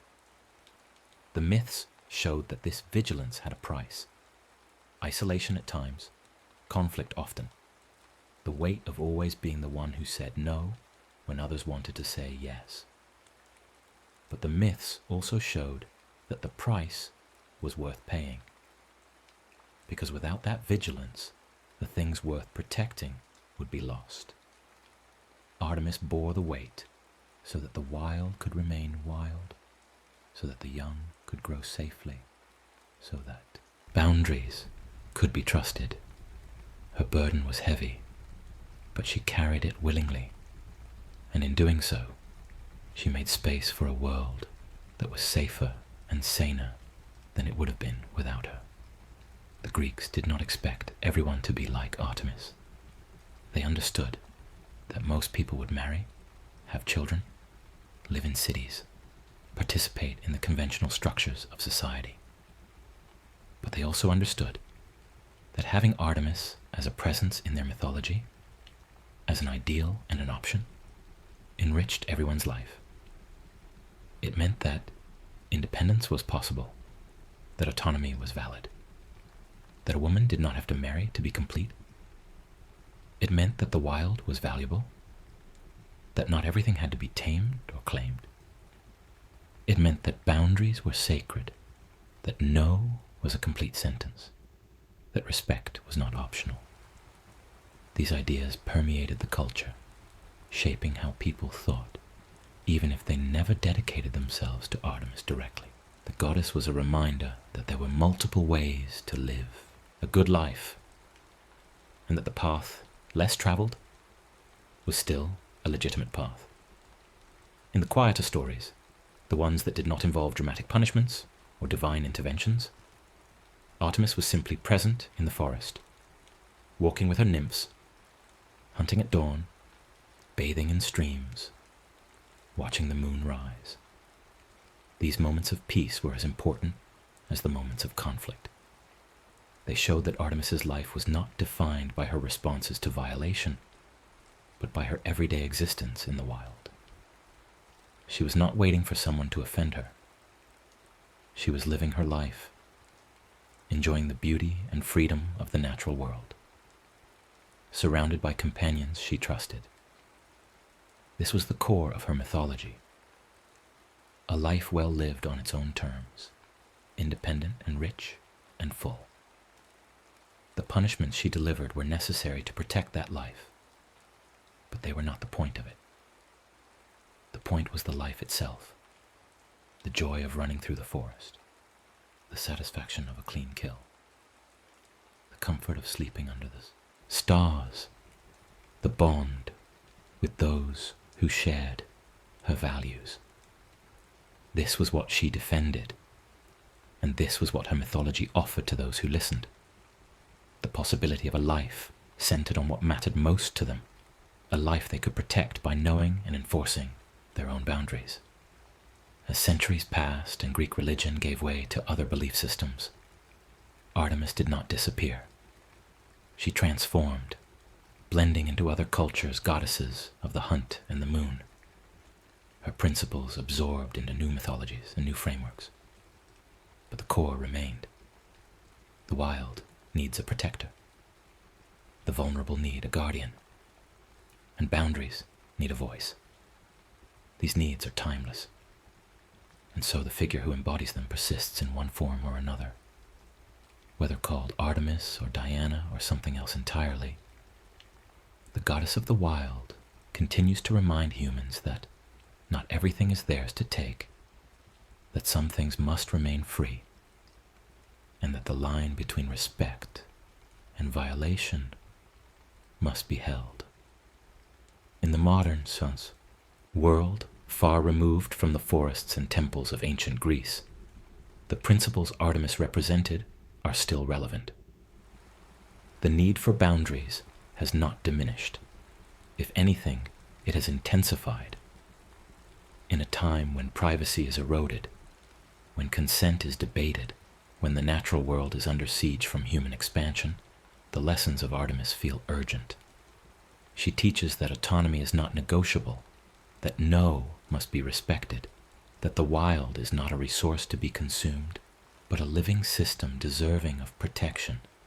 She teaches that strength can be quiet, that power does not require display, that discipline is a form of freedom.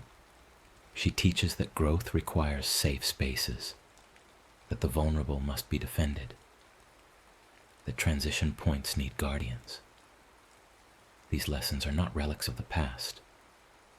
They are guides for navigating the present and building the future. The mythology of Artemis, when understood as a complete history, becomes a meditation on how to live well in a complex world. It offers a model of selfhood that is neither selfish nor selfless, but self-possessed, clear about what it values and committed to protecting those values. It offers a model of relationship that is based on mutual respect rather than ownership, on shared principles rather than obligation. It offers a model of interaction with the natural world that sees humans as participants rather than masters, as guests rather than owners. These models are not prescriptive. They do not demand that everyone live exactly as Artemis did, but they are instructive. They expand the range of what seems possible, what seems honorable, what seems wise. To think of Artemis as a presence rather than a person, as a principle embodied rather than a deity to be worshipped, makes her accessible across time and culture. One does not need to believe in Greek gods to recognize that boundaries matter, that autonomy is valuable, that the wild should be protected.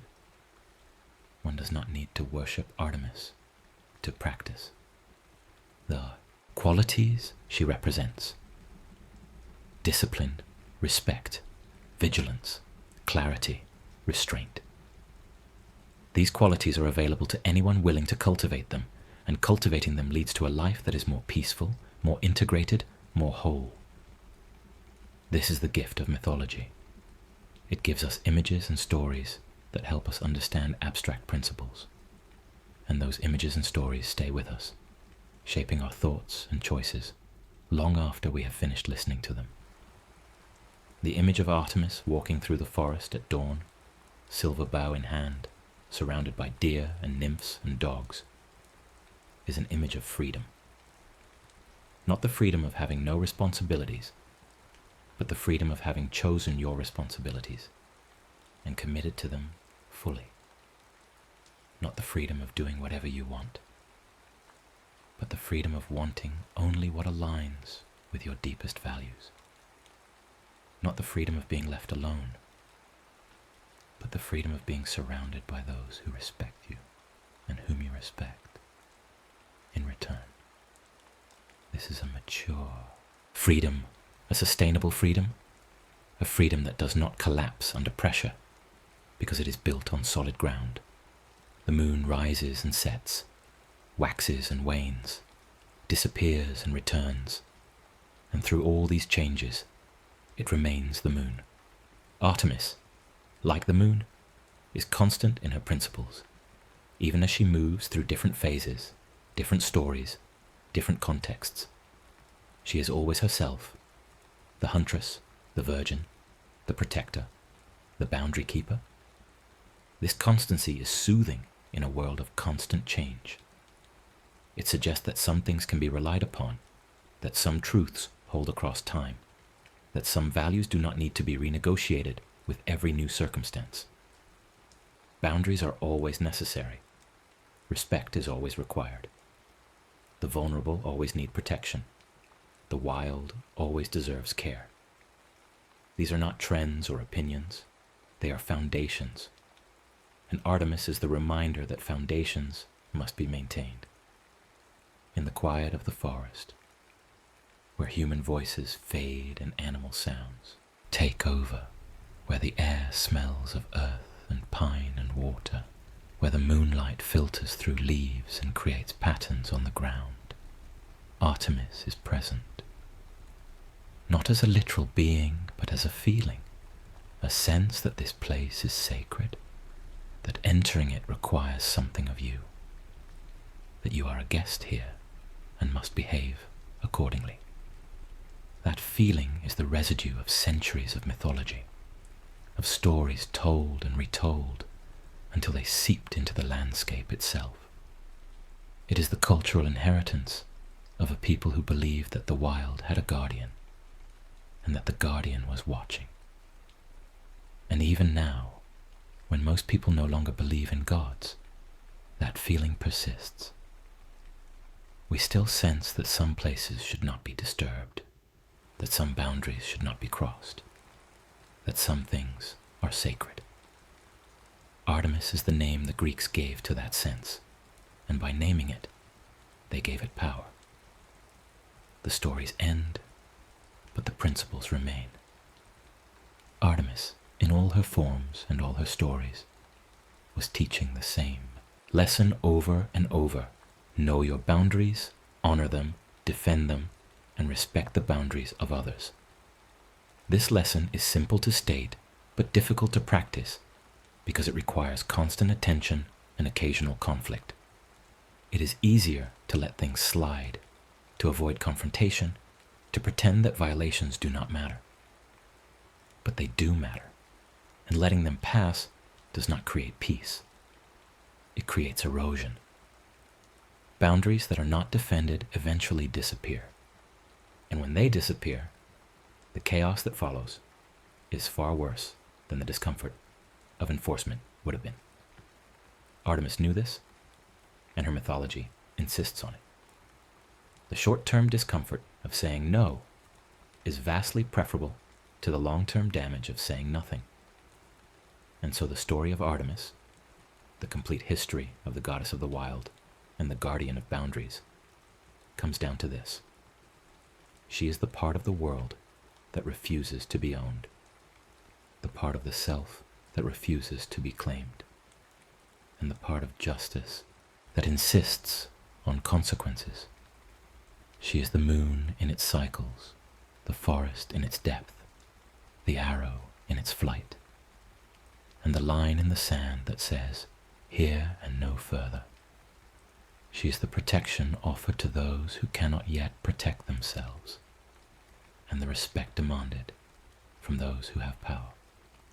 She is the teacher of restraint, the model of independence, and the proof that quiet strength endures longer than loud dominance. She is, in the end, the principle that peace comes not from having no boundaries, but from having clear ones, not from avoiding all conflict, but from engaging in the right conflicts, not from being untouched by the world, but from being touched only on your own terms. In honoring Artemis, the Greeks honored the possibility of a life that was free and disciplined, wild and purposeful, independent and connected.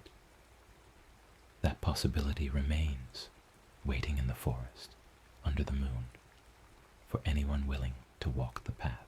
The next story is about to begin. Please relax and enjoy. Tonight we follow the oldest road in Greece, not one made of stone, but the invisible path that connects all things. This is the story of Hermes, the god who taught the world how to move, how to speak, how to trust, and finally, how to cross even the last threshold with calm and care. Let the story carry you gently forward, like a message traveling through the quiet dark. In the beginning, when the world was still learning how to hold itself together, the gods gathered on Olympus and discovered a problem that strength alone could not solve. Zeus sat upon his throne with lightning in his hand, Hera beside him with her watchful eyes. Athena stood armed with wisdom, Ares carried the weight of war, and Poseidon held dominion over the shifting sea. Each god commanded a portion of existence. Each ruled a territory of human life.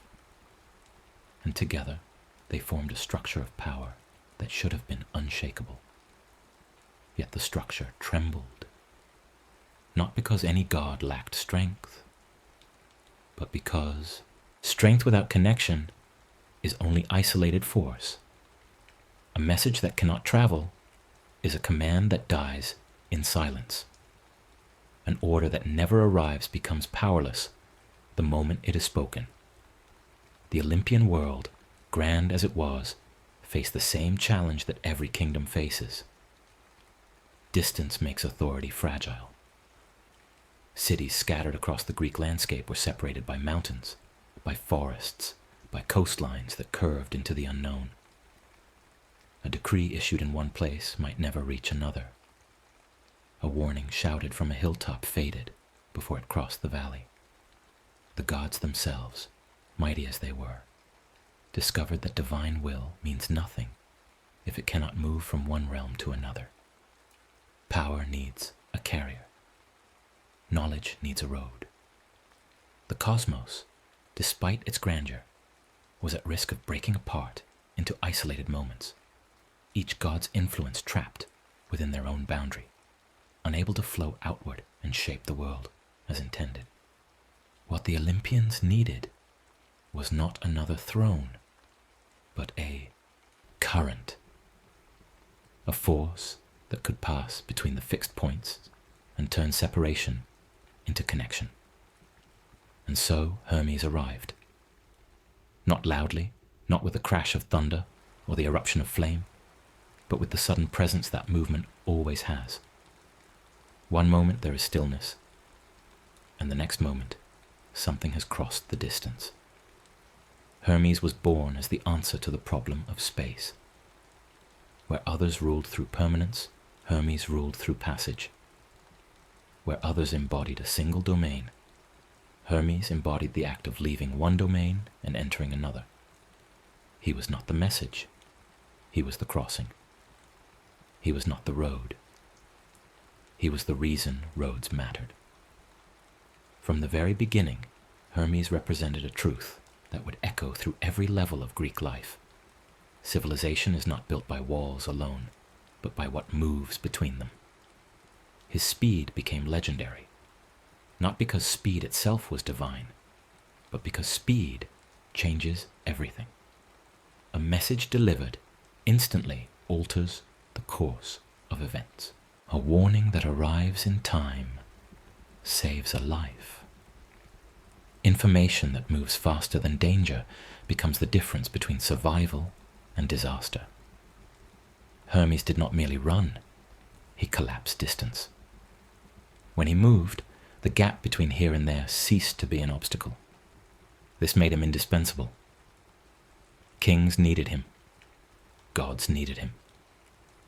Mortals who found themselves caught between conflicting forces needed him. Hermes became the one who could reach the unreachable, who could stand in two places at once by moving between them so quickly that both places felt his presence.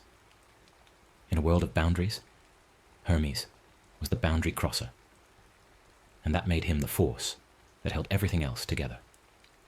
But speed without purpose is only chaos. Hermes brought something more than velocity. He brought intelligence. Cleverness, the Greeks called it, though the word meant more than simple cunning.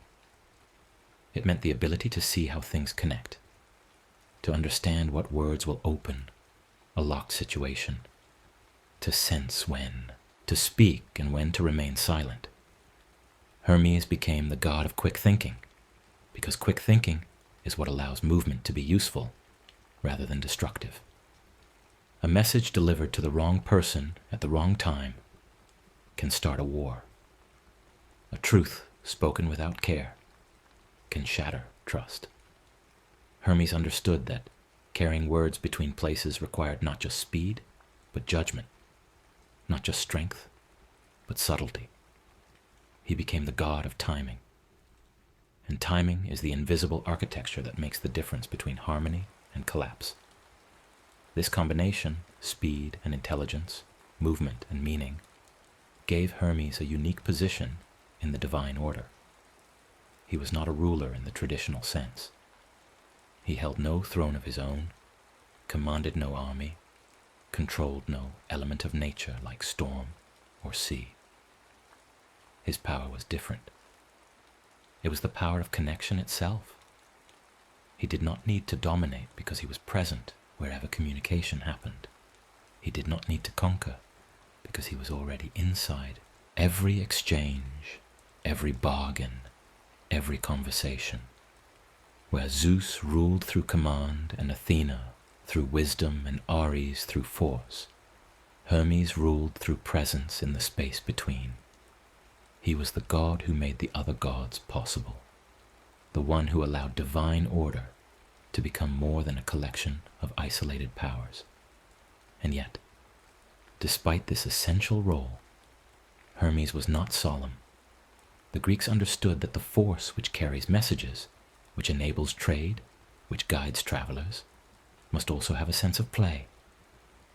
Life is full of unexpected turns, sudden reversals, moments when the path you thought was clear becomes complicated.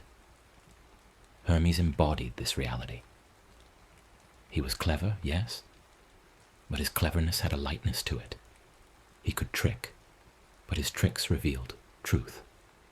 He could deceive, but his deceptions often served a deeper honesty. The Greeks did not see this as contradiction. They saw it as the nature of communication itself. Words can mislead or clarify. A road can take you towards danger or toward safety. The boundary between help and harm is often a matter of intention, and Hermes lived in that boundary, teaching mortals that intelligence must be paired with care. This is why Hermes became the god of language, even though he was not the creator of speech. Language existed before him, but language without a carrier is trapped inside a single mind. Hermes represented the act of sending language outward, of turning private thought into shared meaning. Every conversation is a small act of travel. Words leaving one person and arriving at another, crossing the invisible space between minds. Hermes governed this crossing. He became the patron of anyone who needed to persuade, to explain, to negotiate, to translate. Merchants prayed to him because a deal is made of words exchanged across the space between buyer and seller. Diplomats honored him because peace is often a matter of finding the right phrase at the right moment. Teachers invoked him because teaching is the movement of knowledge from one mind into another. But language is fragile. It can be misunderstood. It can be twisted. It can promise one thing and deliver another. The Greeks knew this, and so they made Hermes the god of oaths, and also the god of thieves. Not because theft is sacred, but because the line between exchange and theft is sometimes a matter of honesty. An oath is a verbal boundary. I promise this, and I will not cross into deception. A thief crosses that boundary, taking what was not given.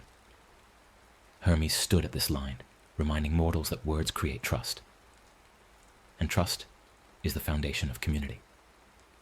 When trust breaks, society unravels. When trust holds, strangers become neighbors, and neighbors become something stronger.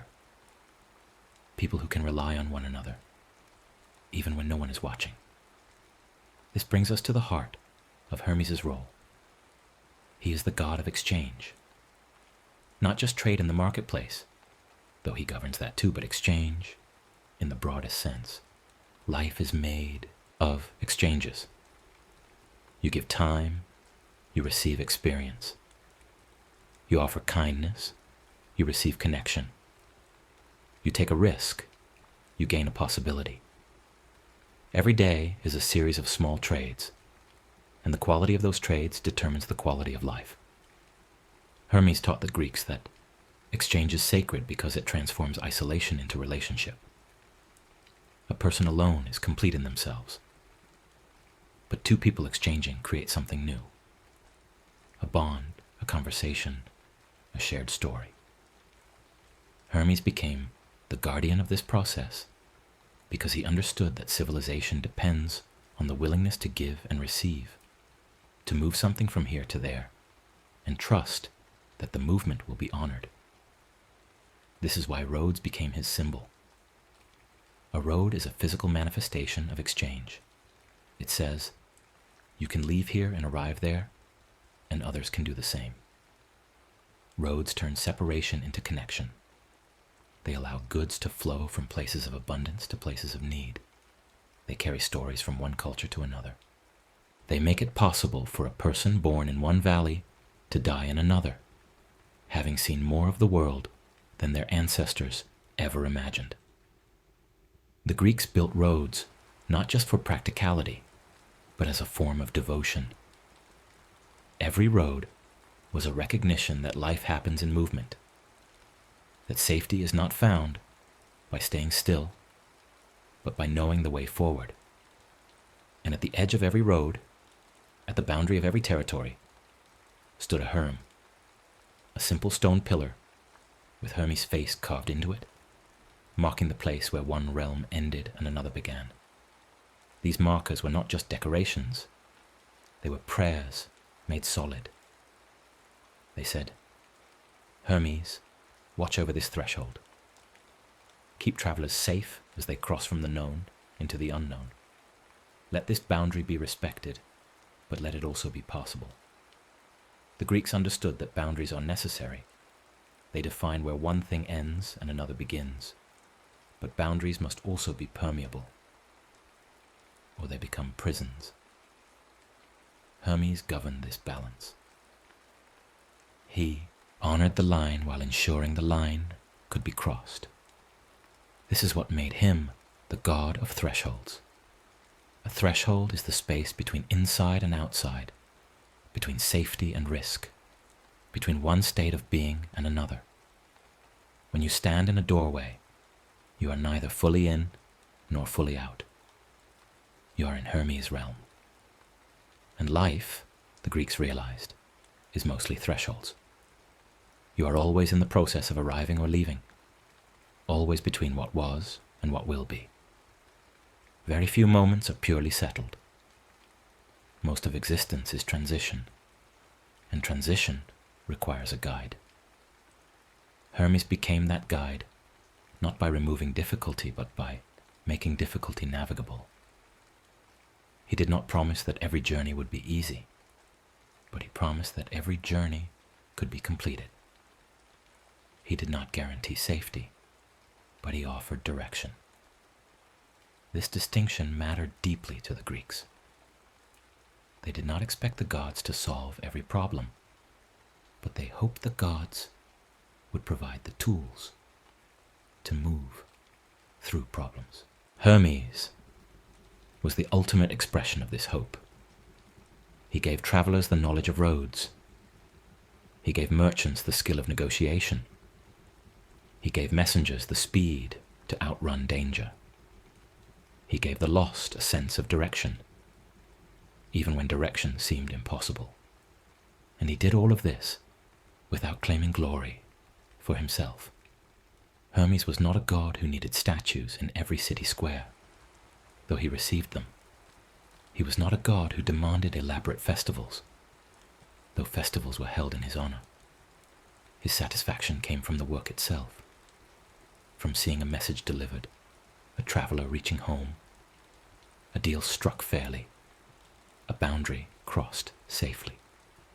This humility made him beloved in a way that more powerful gods sometimes were not. People did not fear Hermes the way they feared Zeus's anger or Poseidon's storms. They trusted him. Trust is quieter than fear, but it lasts longer, and Hermes built his influence on trust rather than awe. His earliest stories reflect this nature. Even as a newborn, Hermes displayed the cleverness and audacity that would define him. The myth tells of an infant god who, on his very first day of life, slipped out of his cradle, wandered into the world, and committed an act so bold that it became legendary. He stole Apollo's cattle. Not out of malice, not out of greed, but out of curiosity and the sheer impulse to see what would happen if boundaries were tested. This was not random mischief. It was symbolic. Hermes, even at the beginning, was showing that the world is governed not only by established order, but by the possibility of change. Apollo, the god of music and prophecy and established beauty, had his cattle taken by a newborn who understood leverage and opportunity. The story became a teaching. Cleverness can overturn expectation, and youth does not mean powerlessness. But the story does not end with theft. It ends with reconciliation. When Apollo discovered who had taken his cattle, he confronted Hermes. And rather than descending into eternal conflict, the two gods reached an agreement. Hermes returned the cattle and offered Apollo a gift he had invented, a lyre made from a tortoise shell. Apollo, delighted by the music, forgave the theft and accepted Hermes as a brother. The exchange transformed hostility into friendship. This is Hermes' lesson. Intelligence is not just about taking advantage. It is about finding the path toward resolution. Conflict can be turned into cooperation if both sides are willing to trade, to give something valuable and receive something valuable in return. Hermes became the god of diplomacy because diplomacy is the art of turning enemies into partners through the careful exchange of words, concessions, and trust. From this mythic beginning, Hermes' role expanded into the daily life of Greece. Everywhere the Greeks needed movement, they found Hermes. In the marketplace, where farmers brought grain and craftsmen brought pottery and fishermen brought their catch, Hermes was present. Trade is not automatic. It requires people to assess value, to negotiate terms, to agree on a price that both sides can accept. Hermes governed this process, ensuring that the marketplace remained a place of fair exchange rather than deception. Merchants invoked his name because a merchant lives by trust. If your word is unreliable, no one will trade with you, and isolation follows. Hermes reminded traders that honesty is not just moral, it is practical. A reputation for fairness brings customers back. A reputation for cheating drives them away. But Hermes also understood that fairness is complicated. What is fair to one person may feel unfair to another. A price that seems generous to a buyer may seem low to a seller. Hermes did not pretend that every exchange could be perfectly balanced. Instead, he taught the Greeks that exchange requires compromise, that both sides must move a little from their starting position in order to meet in the middle. This is why negotiation became sacred. It is the process by which difference is transformed into agreement. An agreement is the foundation of peace.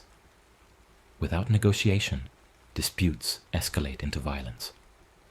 With negotiation, even enemies can find a way to coexist. Hermes extended this principle beyond the marketplace into every realm of human interaction. He became the god of heralds, those messengers who carried announcements from kings and generals, who stood before hostile armies and delivered terms of surrender or conditions of truce. Heralds were considered sacred, protected by Hermes' influence, because to harm a herald was to destroy the possibility of communication. If messengers cannot travel safely, then negotiation becomes impossible, and only violence remains.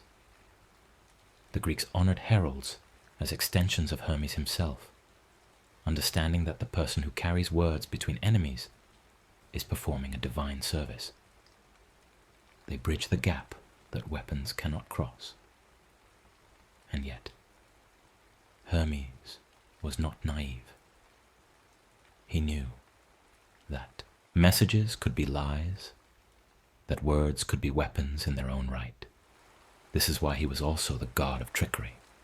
Not trickery as pure malice, but trickery as a recognition that the world is full of situations where straightforward honesty is dangerous.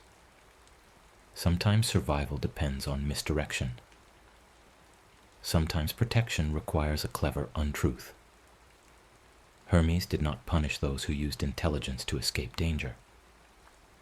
Instead, he blessed them, recognizing that life is not a clear, moral path, but a complicated terrain where the right choice depends on context.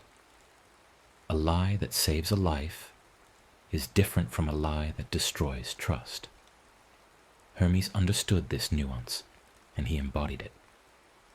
This complexity made Hermes one of the most human of the gods. He did not demand perfection. He did not stand in judgment of every moral failure. Instead, he acknowledged that people make mistakes, that they sometimes choose poorly, that they often find themselves in situations with no easy answer. His role was not to condemn, but to help them move forward, to find the next step, even when the path seemed blocked. This is why travelers prayed to him. Travel is vulnerability. When you leave home, you leave behind your protections, your family, your community, your familiar surroundings.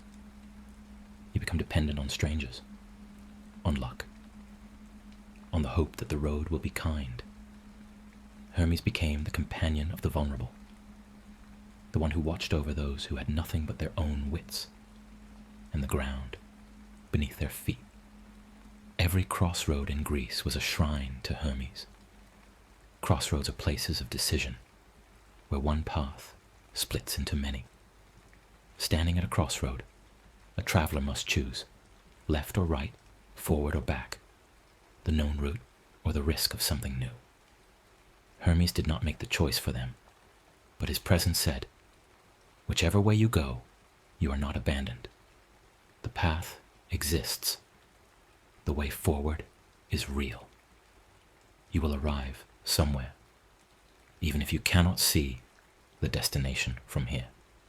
This reassurance mattered. It transformed the anxiety of choice into the confidence of movement. The Greeks believed that Hermes guided not by controlling their steps, but by ensuring that every step led somewhere, that no path ended in nothingness. And sometimes, when travelers were truly lost, Hermes appeared. Not in grand visions, not with trumpet calls and declarations, but quietly, as a stranger on the road who offered a piece of advice, a warning about danger ahead, a suggestion to take a different route.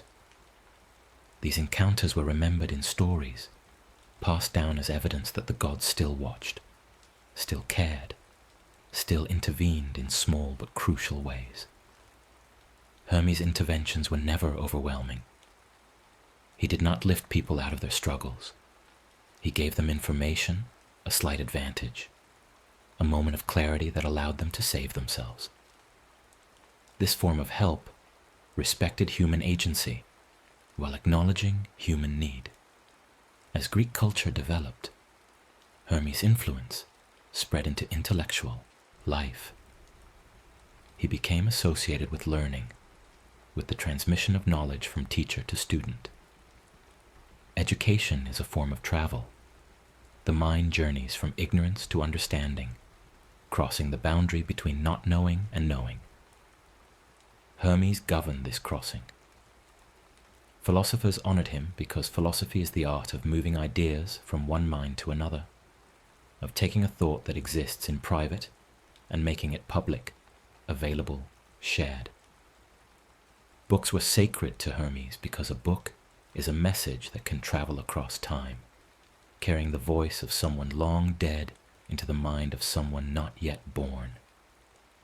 Writing became a form of immortality, and Hermes was its patron. But Hermes did not only serve scholars and thinkers. He also served the common people, the ones who needed help in everyday struggles. A farmer trying to sell grain at a fair price prayed to Hermes. A mother sending her child on a journey prayed to Hermes.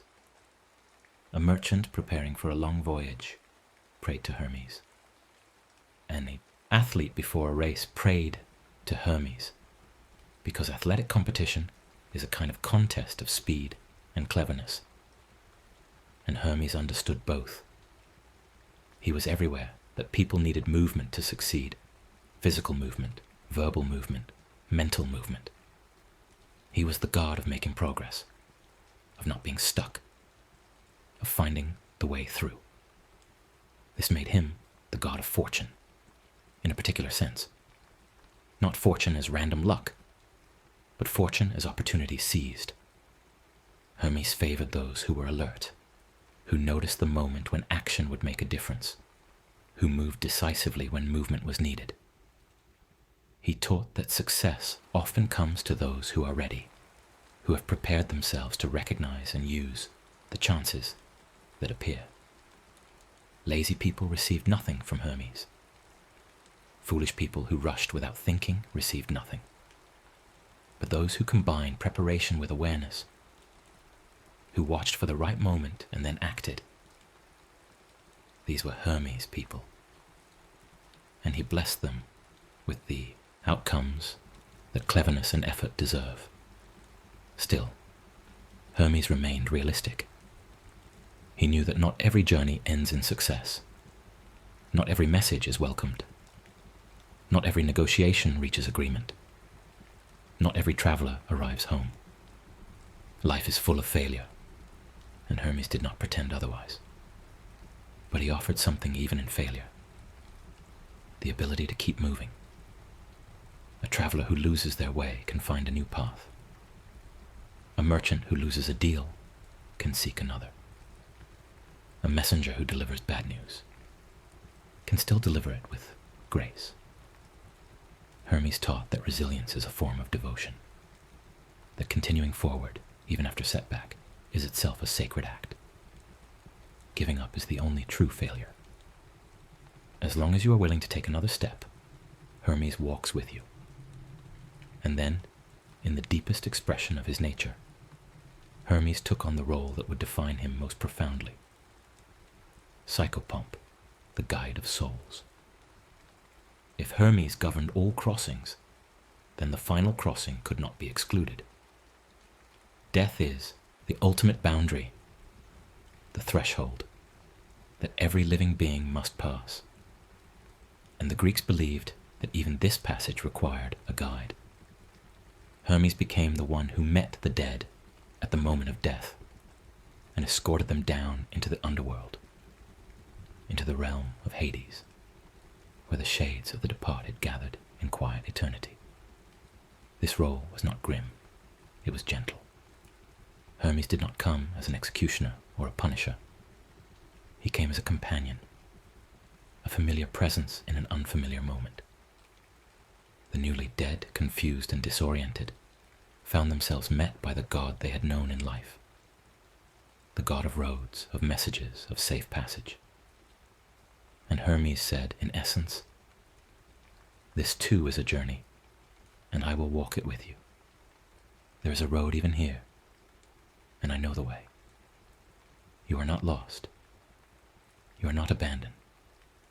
Come, and I will take you where you need to go." The Greeks found comfort in this. Death was not something to be faced alone. The gods did not forget the dead. Even after breath stopped and the body grew cold, there was still movement, still transition, still a path forward. Hermes ensured that the journey from life to death was orderly, that souls did not wander lost and frightened, that the threshold between worlds was crossed with the same care as any other threshold. He became the evidence that endings are not chaos, but transformation, not a fall into nothingness, but a passage into a different kind of existence. This role also made Hermes unique among the gods. Most gods remained in their own realms: Zeus on Olympus, Poseidon in the sea, Demeter in the fields. But Hermes moved freely between all realms. He walked among mortals on earth. He climbed to Olympus to deliver messages to the gods.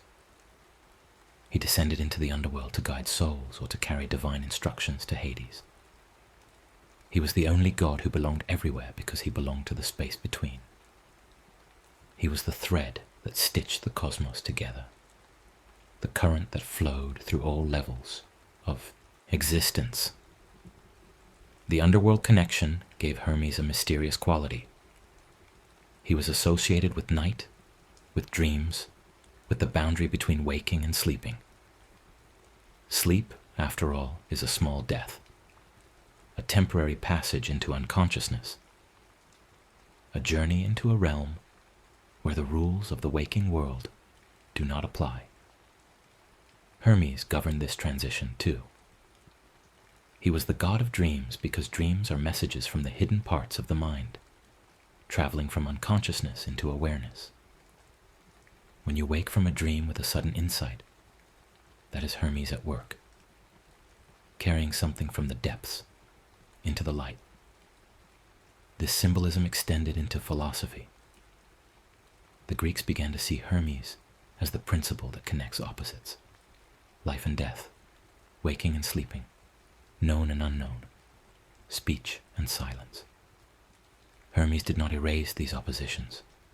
He moved between them, showing that they are not absolute walls, but permeable boundaries. What seems separate is actually connected. What seems impossible to reach is actually accessible if you know the way. Hermes became the symbol of mediation, of the middle path, of the realization that extremes can communicate if something exists to carry meaning between them. And so Hermes grew into a figure of profound wisdom, even as he retained his playful nature. The Greeks understood that wisdom is not always solemn. Sometimes wisdom is knowing when to laugh, when to take things lightly, when to recognize that life's seriousness does not require life's heaviness. Hermes embodied this balance. He was serious about his duties.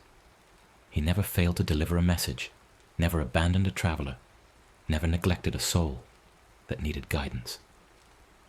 But he was not burdened by his responsibilities. He moved quickly, lightly, with an ease that suggested confidence rather than carelessness. This ease made him a model for how to live. The Greeks admired many things: Athena's strategic mind, Hephaestus's craftsmanship, Apollo's beauty, Artemis's independence. But they also admired Hermes' ability to navigate life without becoming stuck. He did not cling to outcomes. He did not demand that the world conform to his expectations. He adapted, adjusted, found new routes when old routes closed.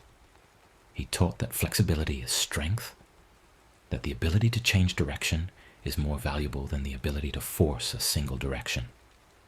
And in the end, this is what Hermes offers to those who listen to his story.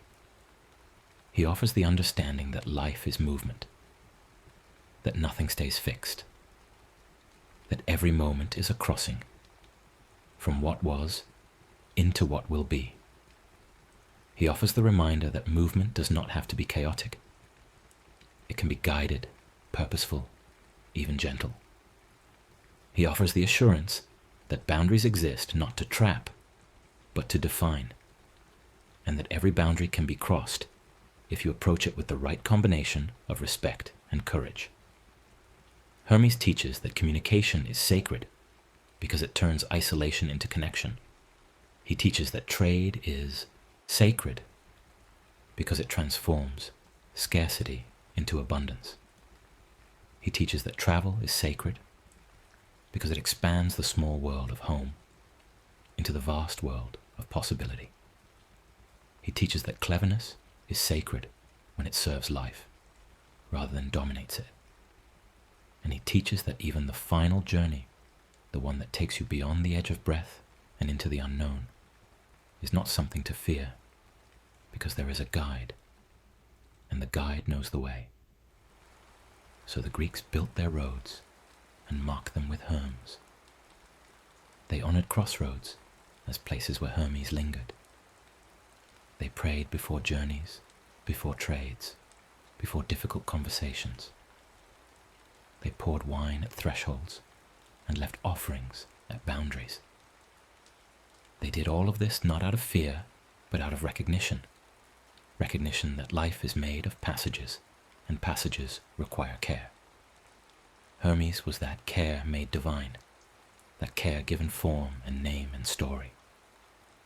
And the story spread as Greek culture traveled across the Mediterranean. Hermes traveled with it. Romans adopted him as Mercury, giving him the same roles, the same symbols, the same honor. Merchants in distant ports invoked his name. Travelers on unfamiliar roads looked for his markers.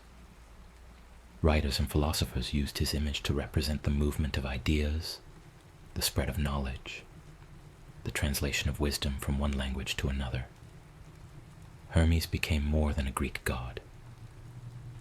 He became a principle that any culture could recognize, because every culture needs movement, needs communication, needs the force that connects what would otherwise remain separate. In art, Hermes was depicted as eternally young, eternally in motion. He wore winged sandals that lifted him above the ground, moving faster than mortal feet could carry. He carried a staff called a kerykeion, a herald's rod that marked him as a messenger, a symbol of his authority to cross boundaries and speak on behalf of others. Sometimes he wore a traveler's hat, a petasos, broad-brimmed to shield him from sun and rain. These images became iconic, repeated across centuries, because they captured something essential. Hermes is the god who never stops, who is always between one place and another, who exists in the act of going. But beyond the images, beyond the statues and the stories, Hermes lives in the ordinary moments. Every time you speak and someone understands, Hermes is there. Every time you choose a path and find it leads somewhere good, Hermes is there. Every time you extend trust to a stranger and that trust is honored, Hermes is there. Every time you cross a threshold, leaving home, starting something new, saying goodbye, taking a risk, Hermes is there, quietly ensuring that the crossing is possible, that the boundary can be passed, that the journey continues.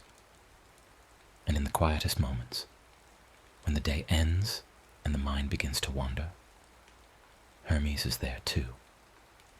He is the thought that arrives unexpectedly, the solution that appears just when you stopped searching for it, the memory that surfaces and then fades. He is the reminder that not everything needs to be held tightly, that some things are meant to pass through, that peace comes from letting movement happen rather than resisting it. Thoughts come and go like travelers on a road. Some stay for a while, some move on quickly. Hermes governs this flow, and he teaches that the mind is healthiest when it does not try to trap every thought, but instead allows thoughts to travel as they will. This is the wisdom that settles in as the story draws toward its close. Hermes, the god of movement, teaches that rest is also movement, the gentle movement from waking into sleep, from effort into ease, from holding on into letting go. The road does not disappear when you stop walking. It remains patient, ready for when you are ready to continue. And until then, there is no urgency. There is only the quiet knowledge that the path exists, that guidance is available, that you are never truly lost as long as you are willing to take the next step when the time comes. The Greeks understood this rhythm. They worked hard, but they also rested. They traveled far, but they also came home. They spoke their truths, but they also listened. They honored the gods of power and the gods of wisdom, but they also honored Hermes, the god who reminded them that life is not about reaching a final destination, but about moving well through the journey. Every day is a series of small crossings. Waking up is a crossing. Eating is a crossing. Speaking is a crossing. Sleeping is a crossing. Hermes blesses each one, not with fanfare, but with the simple assurance that the crossing is safe. The path is clear. The way is open. And so, as the story of Hermes comes full circle, it returns to where it began, the need for connection. The Olympian world needed a way to stay together, and Hermes became that way. The human world needed a way to trade, to travel, to trust, and Hermes became that way. The space between life and death needed a way to be crossed, and Hermes became that way. He is the answer to the problem of distance, the solution to the challenge of separation, the proof that what seems divided can actually touch. In the end, Hermes teaches that you are not alone, not because someone is always beside you, but because the world is threaded with invisible roads, and every road connects to every other road. And somewhere on those roads, others are traveling too. You may not see them. You may not hear them. But they are there, moving through their own journeys, crossing their own thresholds, carrying their own messages.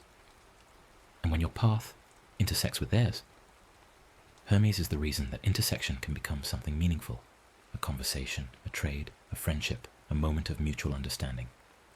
This is the gift Hermes offers, not power, not glory, not immortality, but connection, the ability to reach out and be reached, the ability to speak and be heard, the ability to move and arrive, the ability to trust that when you cross into the unknown, there is something on the other side waiting to receive you, to guide you, to help you continue.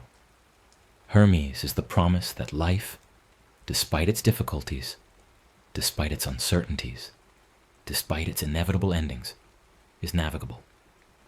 There is always a next step. There is always a way through. There is always a road, even when you cannot see it, even when you are too tired to walk it, even when you doubt that any road could lead where you need to go. And when the final crossing comes, when breath grows shallow and the world begins to fade, Hermes will be there.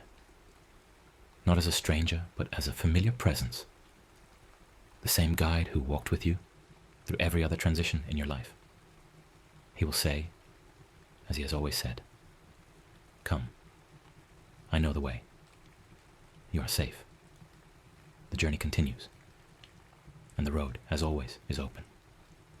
The story continues, though it moves now into a different kind of telling, one that circles back through what has already been said, not to repeat it, but to deepen it, to let the themes settle more fully, to explore the spaces between the events and find what lives there.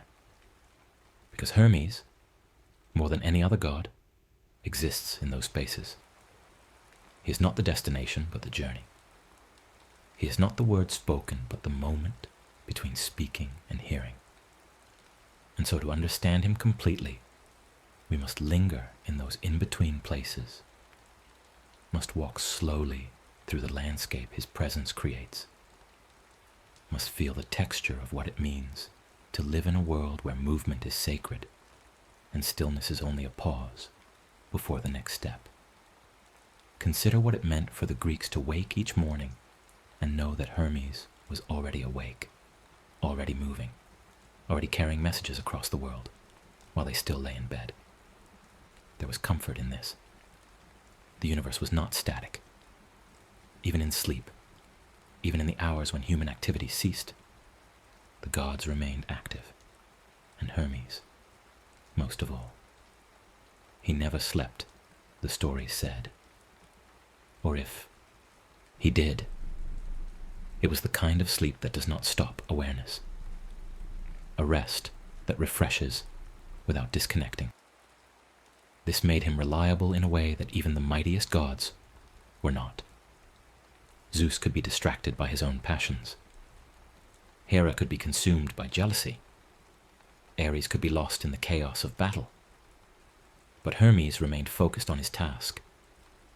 Keep things moving, keep connections alive, ensure that what needs to travel can travel. This reliability shaped how people approached their daily lives. A merchant preparing goods for market would whisper a prayer to Hermes, not asking for wealth, but asking for fair passage, for honest customers, for the ability to make a living through exchange rather than exploitation. The prayer was simple, almost conversational. Hermes, guide my words today. Let me speak clearly. Let me listen well. Let the people I meet be honest, and let me be honest in return. Let the transactions be fair. Let no one leave feeling cheated. Let trust be built rather than broken. These were not grand requests. They were practical, grounded in the reality of daily survival. And Hermes answered them not with miracles, but with the subtle influence that makes a conversation go well, that helps two people find common ground, that allows a deal to close in a way that satisfies both sides. In this way, Hermes became woven into the fabric of ordinary life. He was not a god reserved for special occasions or great crises. He was present in the mundane, in the routine, in the small interactions that fill a day. A mother sending her child to fetch water from the well would touch the door frame and think of Hermes, asking him to watch over the threshold, to keep the child safe on the short journey from home to well and back again. A farmer walking to his fields would notice the Herm standing at the boundary of his property and would pause for a moment, acknowledging the marker, acknowledging the god, acknowledging that even this small piece of land was connected to the larger world through the roads that passed nearby. The Greeks built their society on these acknowledgments. They understood that civilization is fragile, that it depends on countless small acts of cooperation, that if people stopped trusting each other, stopped honoring boundaries, stopped communicating honestly, everything would collapse into suspicion and violence. Hermes was the guardian against that collapse. He was the force that reminded people every day that their lives were interconnected, that what they did affected others, that the quality of their words and actions rippled outward in ways they might never see, but which nevertheless mattered. This understanding extended into how the Greeks thought about strangers. A stranger arriving at your door was not automatically an enemy. They might be, of course. The world was dangerous and caution was wise. But they might also be a traveler in need of help, someone far from home, vulnerable, hoping for kindness. And the Greeks believed that every stranger carried the possibility of being Hermes in disguise. Not literally, perhaps, though the stories said it could happen, but symbolically, every stranger was Hermes touched, under his protection, deserving of the hospitality that Hermes himself would grant.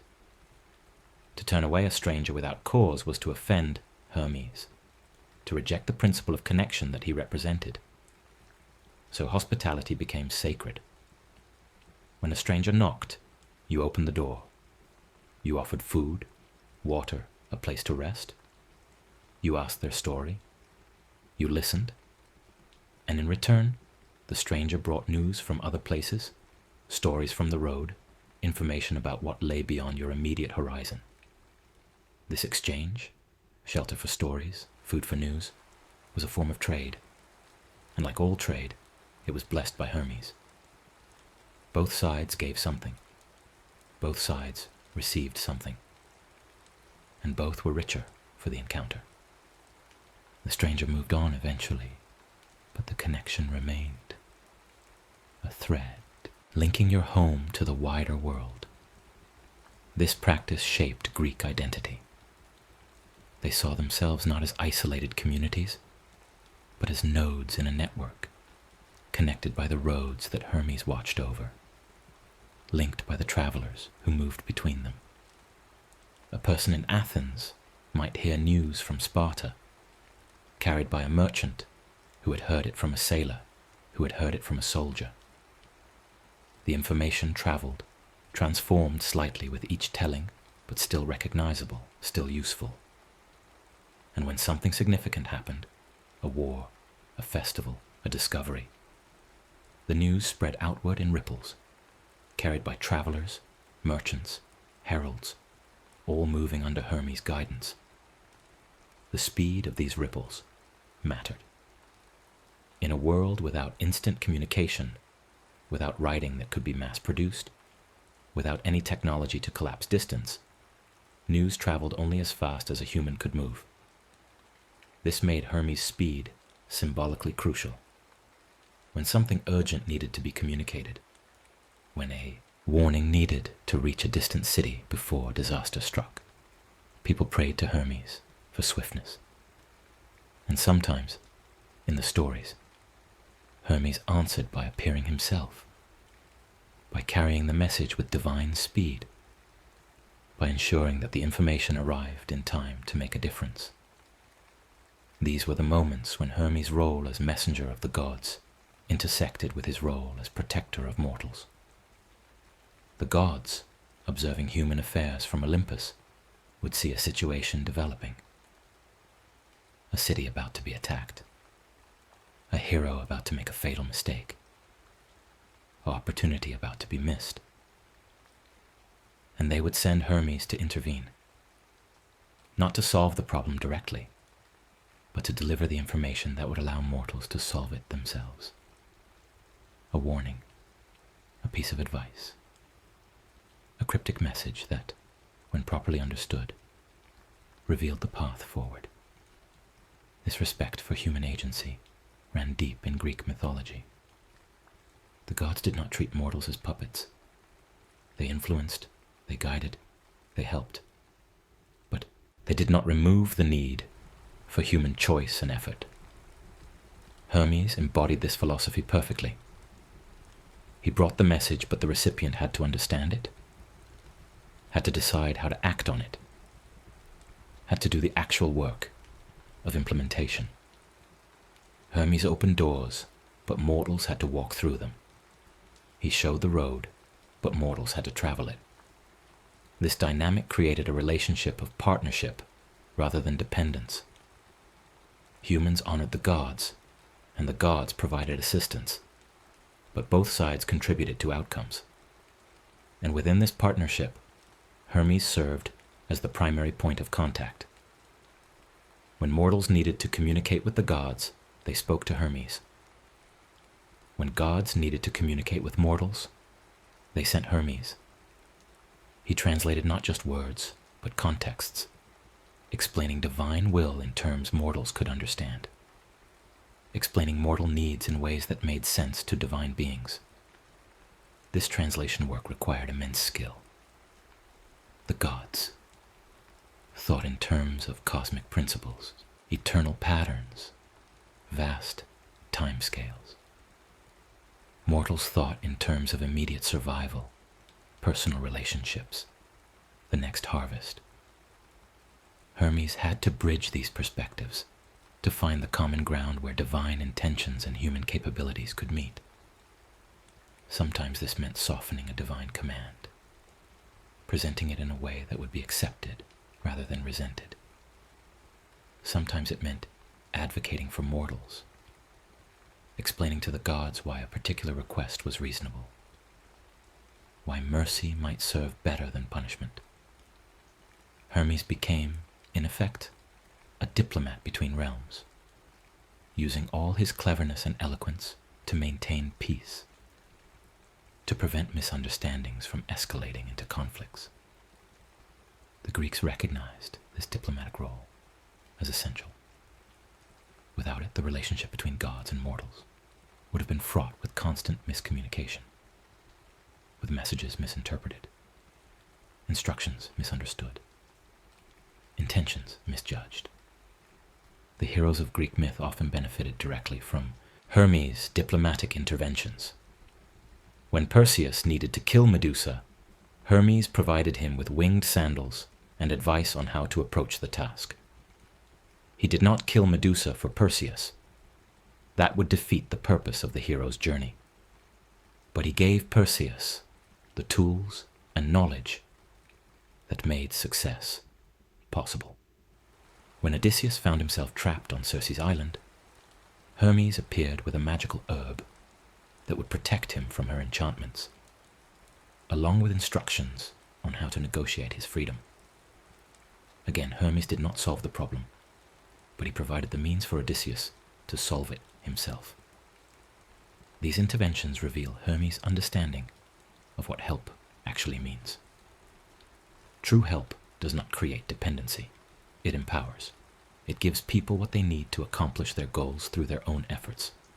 Hermes never did for others what they could do for themselves. He only provided what they lacked: information, tools, access, opportunity. This restraint made his help more valuable, not less, because the heroes who succeeded with Hermes' assistance knew they had earned their victories. They had been given advantages, yes, but they had still faced the danger, still made the hard choices, still done the work. Hermes' role was to level the playing field, not to eliminate the game. This principle extended into how the Greeks thought about education and mentorship. A good teacher, like Hermes, provides information and guidance, but does not do the learning for the student. The student must struggle with new concepts, must practice skills, must make mistakes and correct them. The teacher's job is to ensure the student has access to knowledge, to clear away obstacles to understanding, to point out errors and suggest better approaches. But the actual transformation from ignorance to competence happens inside the student's mind, through their own effort. Hermes became the patron of this process because he understood that knowledge must be transmitted, not imposed, and that the journey from not knowing to knowing is as individual as any physical journey. Writers and poets invoked Hermes when they sat down to work, asking him to guide the flow of words from mind to page. Writing is a strange act. It is speaking to someone who is not present, creating a message that will travel across space and time to reach an unknown audience. The writer must trust that the words they put down will be understood by people they will never meet, in circumstances they cannot predict. This requires faith, and Hermes was the god who justified that faith. He ensured that messages reached their destinations, that words found their readers, that meaning survived the journey from one mind to another. This made libraries sacred spaces. A library is a room full of messages, full of voices speaking across centuries, full of knowledge waiting to be discovered.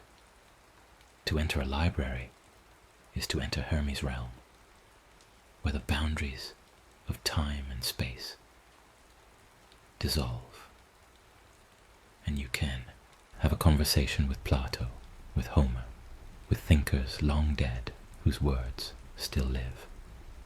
The Greeks understood this power. They preserved texts carefully, copied them by hand, passed them down through generations, knowing that each copy was an act of devotion to Hermes, a recognition that ideas deserve to travel, that wisdom should not be hoarded but shared. And yet Hermes also understood that not all knowledge should be freely distributed. Some information is dangerous in the wrong hands. Some secrets need to be kept. This created a tension in Hermes' nature. He was the god of communication, but also the god of discretion. He knew when to speak and when to remain silent. He knew which messages to deliver publicly and which to deliver in private.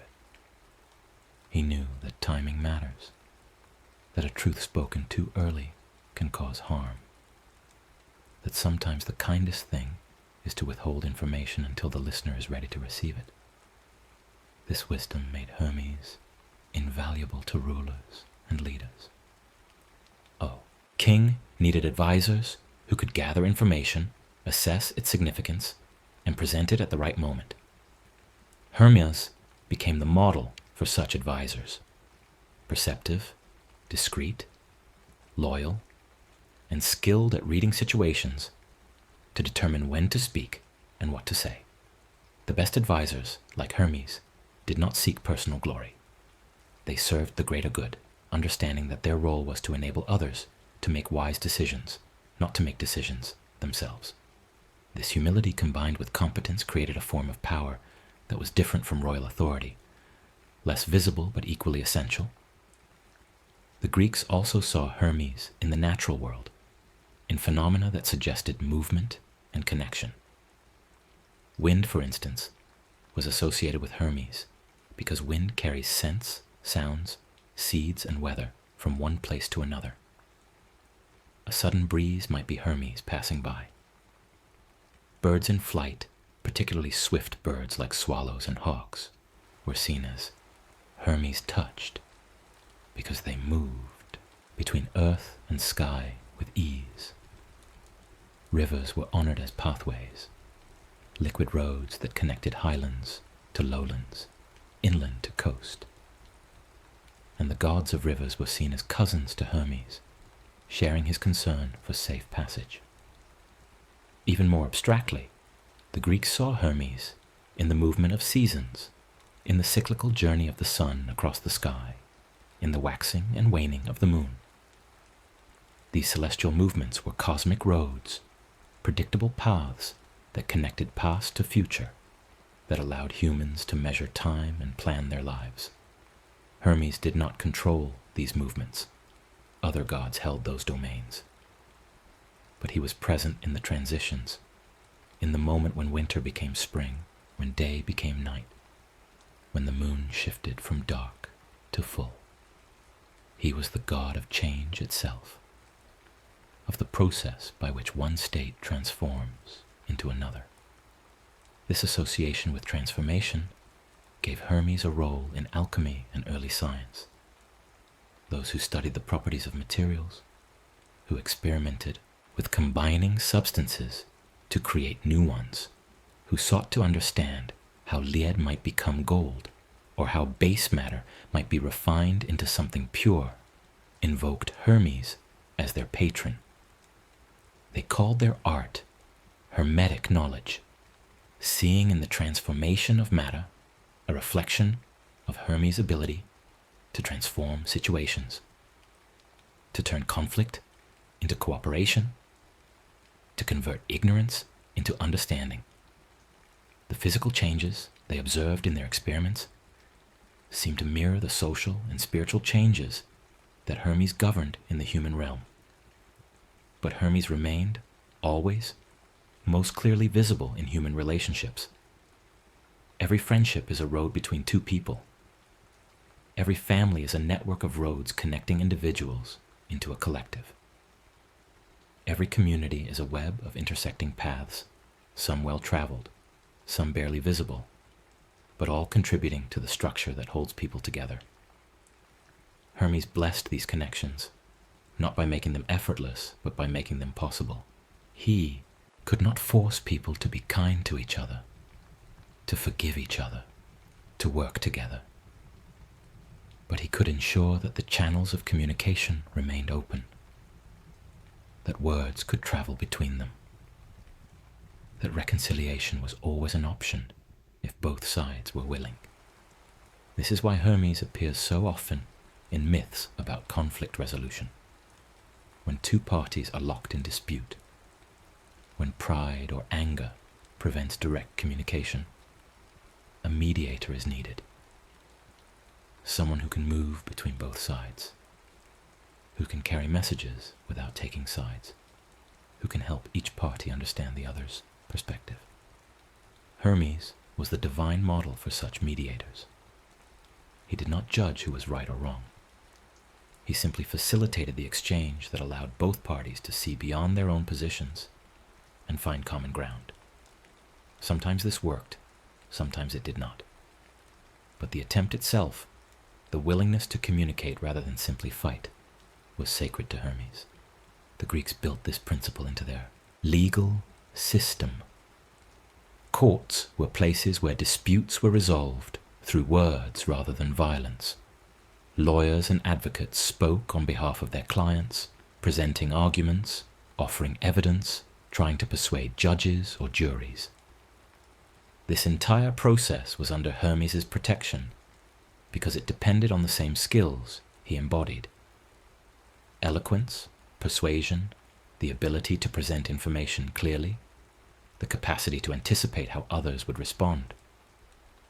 A good advocate like Hermes could take a weak position, and make it seem strong, could find the angle that would sway opinion, could use language as a tool to achieve justice, or, sometimes, to achieve victory, regardless of justice. This darker possibility troubled the Greeks. They admired cleverness, but they also feared it. Hermes represented both the best and the most dangerous aspects of intelligence. In the right hands, cleverness built civilization. In the wrong hands, it enabled exploitation and cruelty. The Greeks dealt with this ambiguity by emphasizing intent. Hermes used his cleverness for good, ultimately. Even when he tricked in service of larger purposes, teaching lessons, revealing truths, restoring balance. His trickery was corrective rather than destructive. But humans who imitated only his methods without his wisdom could cause great harm. The challenge was to learn from Hermes how to be clever without becoming corrupt, how to be strategic without losing integrity. This challenge played out daily in the marketplace, in the law courts, in political assemblies, in family disputes. The Greeks lived in a culture that valued debate, argument, rhetoric. They trained young men to speak persuasively, to construct logical arguments, to anticipate objections, and counter them. These skills were essential for citizenship, for participation in public life. But they could also be misused, turned into tools of manipulation. Hermes stood as a reminder that communication is powerful, that words can build or destroy, and that those who wield language have a responsibility to use it wisely. The training in rhetoric often began with storytelling. Young students learned to retell myths, to present different versions of the same story, to argue for different interpretations. This practice taught them that truth is often complex, that multiple perspectives can coexist, that understanding requires listening to all sides. Hermes appeared in many of these teaching stories, precisely because his myths illustrated the complexity of moral choice. Was he right to steal Apollo's cattle? That depended on how you frame the story. Was he justified in using trickery? That depended on what he was trying to accomplish and what alternatives existed. These discussions had no definitive answers, and that was the point. Life rarely offers clear moral choices.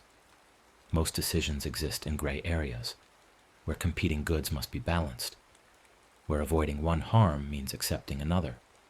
Hermes taught students to navigate these gray areas with intelligence and care, to think through consequences, to consider how their choices would affect others, to take responsibility for their actions, even when those actions were morally ambiguous. This was sophisticated ethical training, grounded not in rigid rules, but in the development of practical wisdom. As students matured, they carried this training into adult life, where Hermes' lessons became daily practice. A merchant had to decide how much to charge for goods, high enough to make a living, low enough to keep customers. Too high, and people would go elsewhere. Too low, and the merchant would starve. Finding the right balance required judgment, knowledge of the market, understanding of human nature. Hermes guided this judgment, not by providing answers, but by sharpening the merchant's ability to assess situations accurately and respond appropriately. The same principle applied in personal relationships. A parent had to decide when to discipline a child and when to show mercy, when to push and when to support, when to speak and when to listen. Too much strictness created resentment. Too much leniency created chaos. The right approach varied depending on the child, the situation, the goal. Hermes helped parents navigate these decisions by reminding them that relationships are conversations, ongoing exchanges that require attention, adaptation, and care. A good parent, like Hermes, reads the situation, adjusts their approach, communicates clearly, and maintains the connection even when disagreement arises. In marriage, Hermes' influence appeared in the constant negotiation that partnership requires. Two people, each with their own needs and desires, must find a way to live together without one dominating the other. This requires compromise, communication, the willingness to give and take. Hermes blessed marriages because marriage is a contract, a sacred exchange of vows, and contracts require trust. The wedding ceremony itself was a threshold, a crossing from one state of life into another, and Hermes watched over that crossing, ensuring that the couple began their journey together with clear understanding and mutual commitment. Children born from these marriages were also under Hermes' care, particularly as they grew old enough to leave home, to travel, to make their own way in the world. The transition from childhood to adulthood is a threshold, and Hermes guided young people across it. He was present when they left their parents' house for the first time, when they traveled to distant cities to study or work, when they struck out on their own to establish independent lives. Parents prayed to Hermes during these transitions, asking him to keep their children safe, to guide them toward good choices, to help them build the skills and connections they would need to thrive. This concern for the young extended into education beyond rhetoric. Physical education, training in athletics and warfare, also fell under Hermes' influence because these disciplines required coordination between mind and body, between strategy and execution. A wrestler needed to think quickly, to read his opponent's movements, to exploit weaknesses and defend against attacks. A runner needed to pace himself, to know when to push and when to conserve energy. These were forms of intelligence, and Hermes blessed those who combined physical ability with mental sharpness. The gymnasium, where young men trained, was a place of learning in the broadest sense. Physical training, intellectual discussion, social bonding, all happened there, all under Hermes' watchful presence. The ideal that emerged from gymnasium culture was the well-rounded person, skilled in body and mind, capable of fighting if necessary, but preferring to resolve conflicts through words, strong enough to defend the community, but wise enough to avoid unnecessary violence. Hermes represented this ideal because he combined so many qualities: speed and intelligence, strength and subtlety, courage and caution. As these young people matured and took their place in society, they carried Hermes' lessons with them into whatever roles they assumed. Some became merchants, continuing the tradition of trade that Hermes protected. Some became soldiers, using the strategic thinking Hermes taught. Some became scholars, dedicating themselves to the pursuit and transmission of knowledge. Some became craftsmen, learning skills that required both manual dexterity and problem-solving ability. Whatever their path, Hermes remained relevant because every path required communication, required relationship, required the ability to navigate boundaries and build connections. Even those who withdrew from society, who became hermits or philosophers living in isolation, remained connected to Hermes, because withdrawal is itself a form of crossing, a deliberate choice to leave the mainstream and seek a different way of life. And even in isolation, the hermit or philosopher was engaged in a kind of conversation with themselves, with nature, with the divine, with the texts they read. Hermes governed these internal journeys just as he governed external ones. The movement from ignorance to enlightenment, from confusion to clarity, from suffering to peace. These were roads that Hermes knew well. And when old age arrived when the body began to fail and movement became difficult, Hermes' presence shifted, but did not disappear. The elderly could no longer travel physical roads, but they traveled the roads of memory, revisiting the journeys of their youth, the choices they made, the people they loved, the experiences that shaped them. Hermes guided these memory journeys, helping the old to make sense of their lives, to find meaning in the pattern of their days, to understand how all the separate moments connected into a coherent whole. This life review was preparation for the final journey. The Greeks believed that a person who understood their life, who had made peace with their choices and relationships, would die more easily, would cross the threshold into death with less fear and resistance. Hermes helped facilitate this understanding, this peaceful acceptance. He appeared in dreams, in quiet moments of reflection, as a gentle presence reminding the dying person that death was not an end but a transition, not a fall into nothing, but a passage into a different state of being. When death finally came, Hermes was there. The moment of crossing, when breath stopped and life departed, was the moment when Hermes took on his role as psychopomp. He greeted the newly dead soul, confused and disoriented by the sudden shift, and said, "I am here. You know me.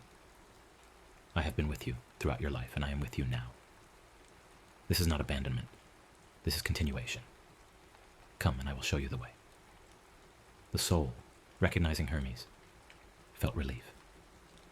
This was familiar. This was the god who had guided every other transition in life. And now he was guiding this one too. The fear lessened.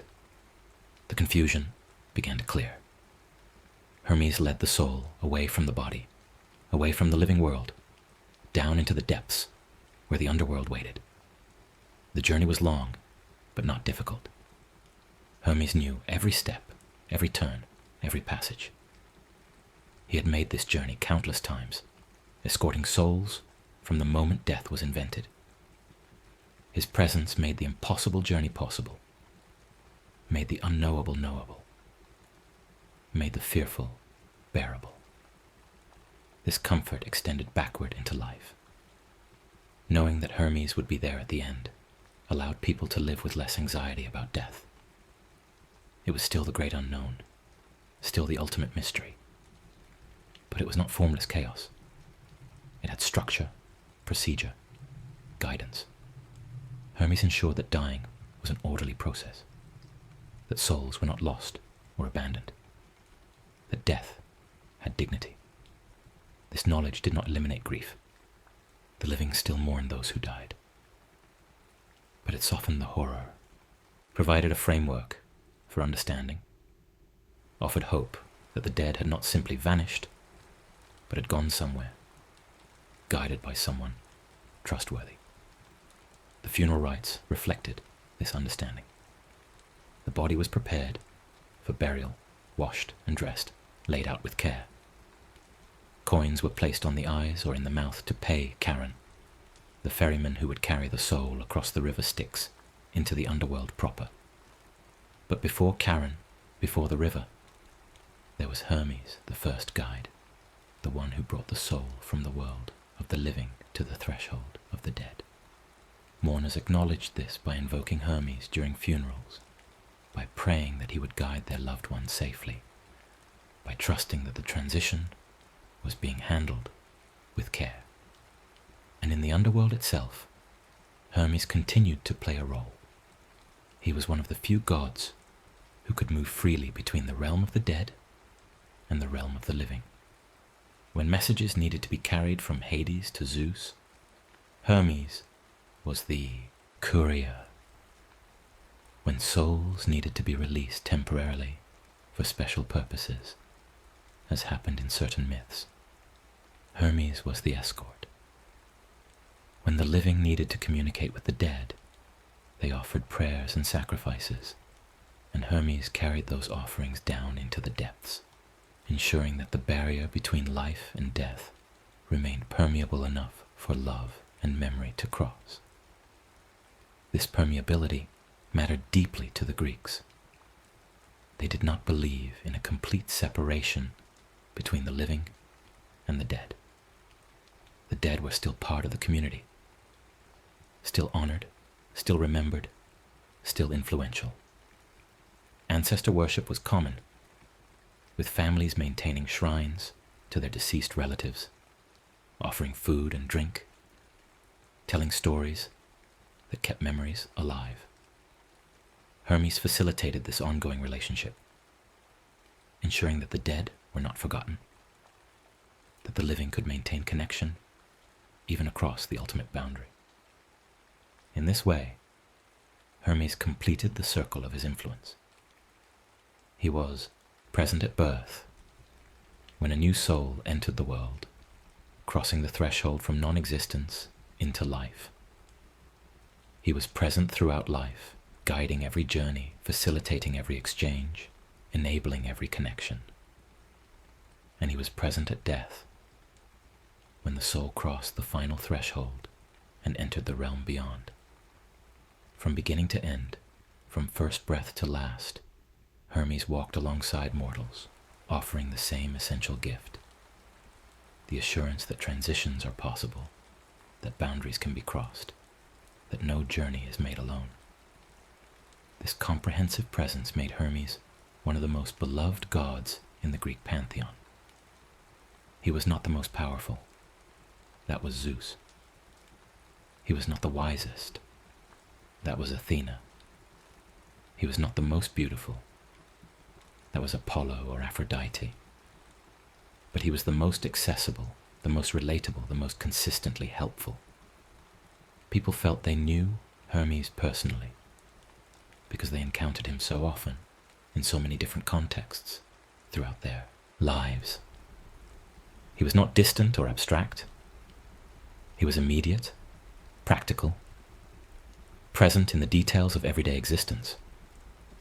And so the stories multiplied, each one capturing a different facet of Hermes' nature, each one offering a lesson about how to live well, how to move skillfully through the world, how to build relationships, how to communicate effectively, how to face uncertainty with confidence rather than fear.